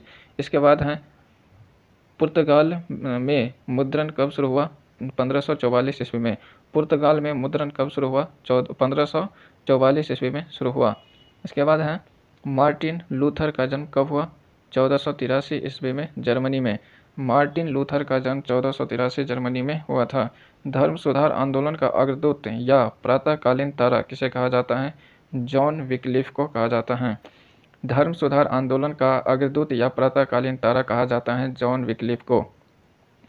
95 स्थापनाएं के लेखक कौन है? Martin Luther king.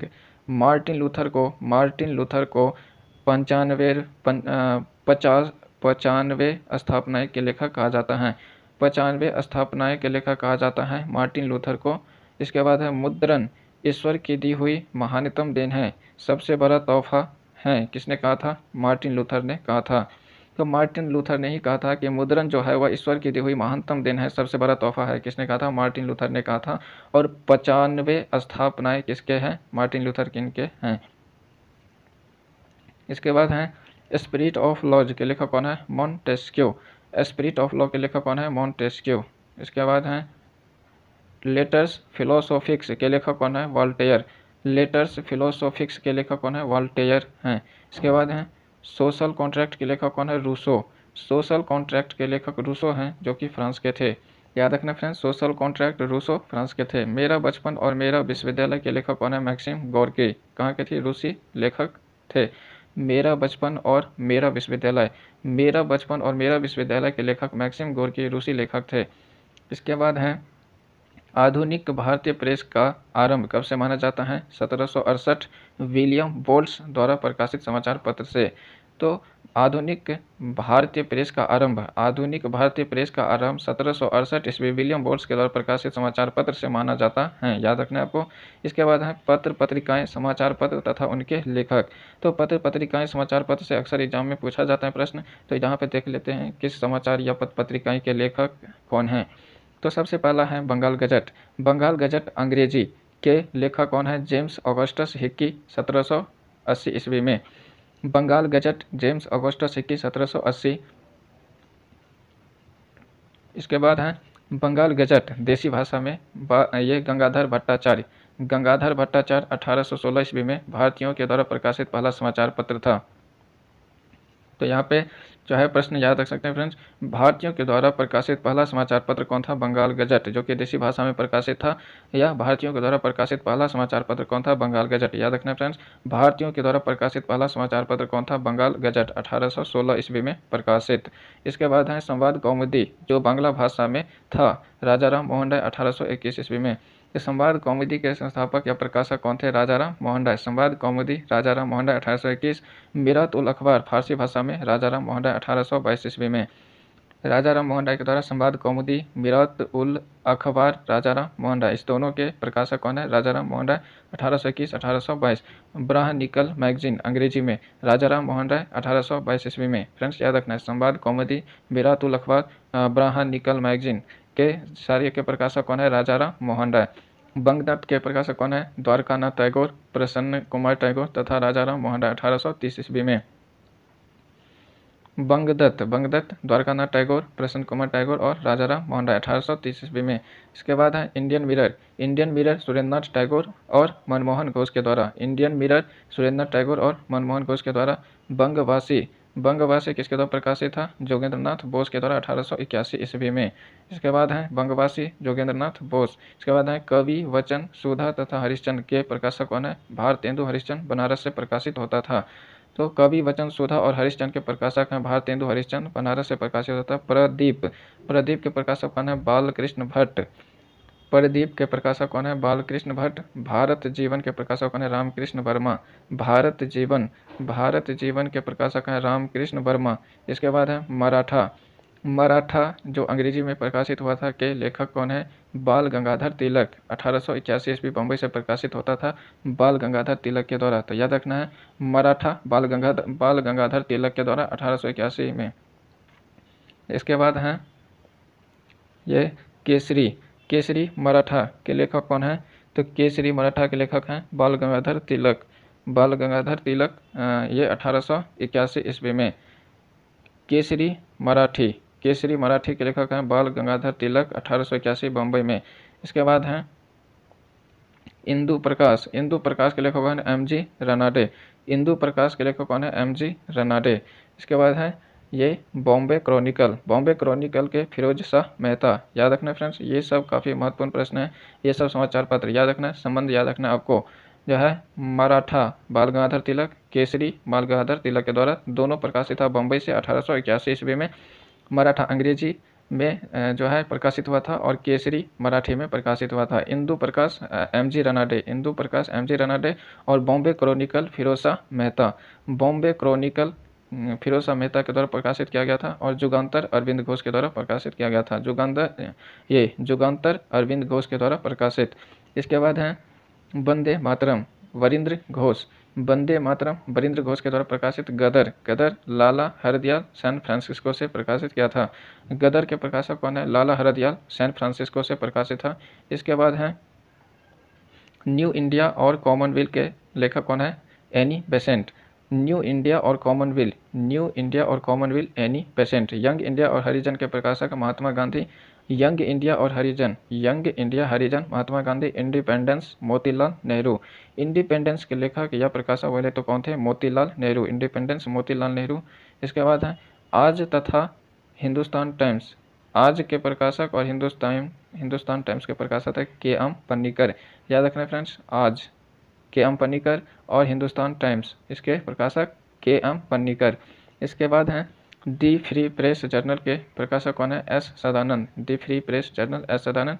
अल हिलाल और अल बिलाग के लेखक अबुल कलाम आज़ाद। अल हिलाल और अल बिलाग के प्रकाशक है अबुल कलाम आज़ाद, काफ़ी महत्वपूर्ण है। इसके बाद हैं हमदर्द जो उर्दू में प्रकाशित हुआ था और कामरेड जो अंग्रेजी में प्रकाशित हुआ था, इस दोनों के थे मोहम्मद अली। याद रखना फ्रेंड्स, हमदर्द और कामरेड इस दोनों के प्रकाशक कौन थे? मोहम्मद अली। अगर हमदर्द की बात करें तो हमदर्द उर्दू का पत्रिका था और कामरेड अंग्रेजी का था। दोनों के प्रकाशक कौन थे? मोहम्मद अली। इसके बाद है 1822 में दैनिक बम्बई किस भाषा में प्रकाशित हुआ था? गुजराती में। तो यहाँ पे कहते हैं कि 1822 ईस्वी में दैनिक बम्बई जो है प्रकाशित हुआ था वह गुजराती भाषा में प्रकाशित हुआ था। इसके बाद है पत्रिका जामे जमशेद कब प्रकाशित हुआ था? 1831 ईस्वी में। पत्रिका जामे जमशेद कब प्रकाशित हुआ? 1831 में। राष्ट्र गुफ्तार तथा अखबार सौदागर कब प्रकाशित हुआ? 1851 ईस्वी में। याद रखना फ्रेंड्स, राष्ट्र गुफ्तार और अखबार सौदागर प्रकाशित हुआ 1851 ईस्वी में प्रकाशित हुआ। इसके बाद है कलकत्ता जर्नल तथा संपादक जेम्स सिल्क बर्गिंघम थे। इसका प्रकाशन किसने करवाया? अंग्रेज व्यापारियों ने 1818 ईस्वी में किया था। इसके बाद है साप्ताहिक पत्रिका सोम प्रकाश का प्रकाशन किसने किया था? बंगाल के विख्यात सुधारक ईश्वर चंद्र विद्यासागर के द्वारा। याद रखना फ्रेंड्स, सोम प्रकाश के प्रकाशक कौन है? ईश्वर चंद्र विद्यासागर 1858 ईस्वी में।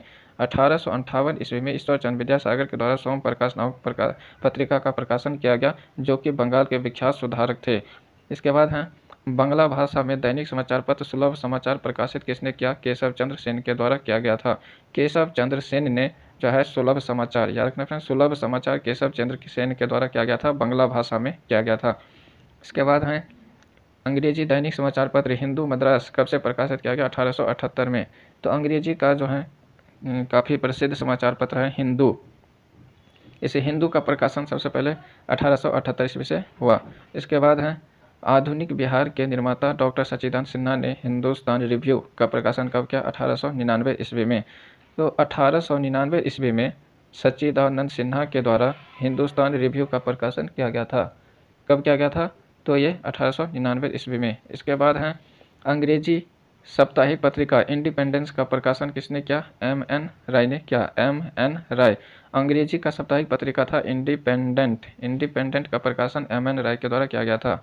इसके बाद हैं भारतीय समाचार पत्रों के मुक्तिदाता किसे कहा जाता है? चार्ल्स मेटकॉफ को कहा जाता है। 1823 का लाइसेंसिंग अधिनियम को रद्द किया था।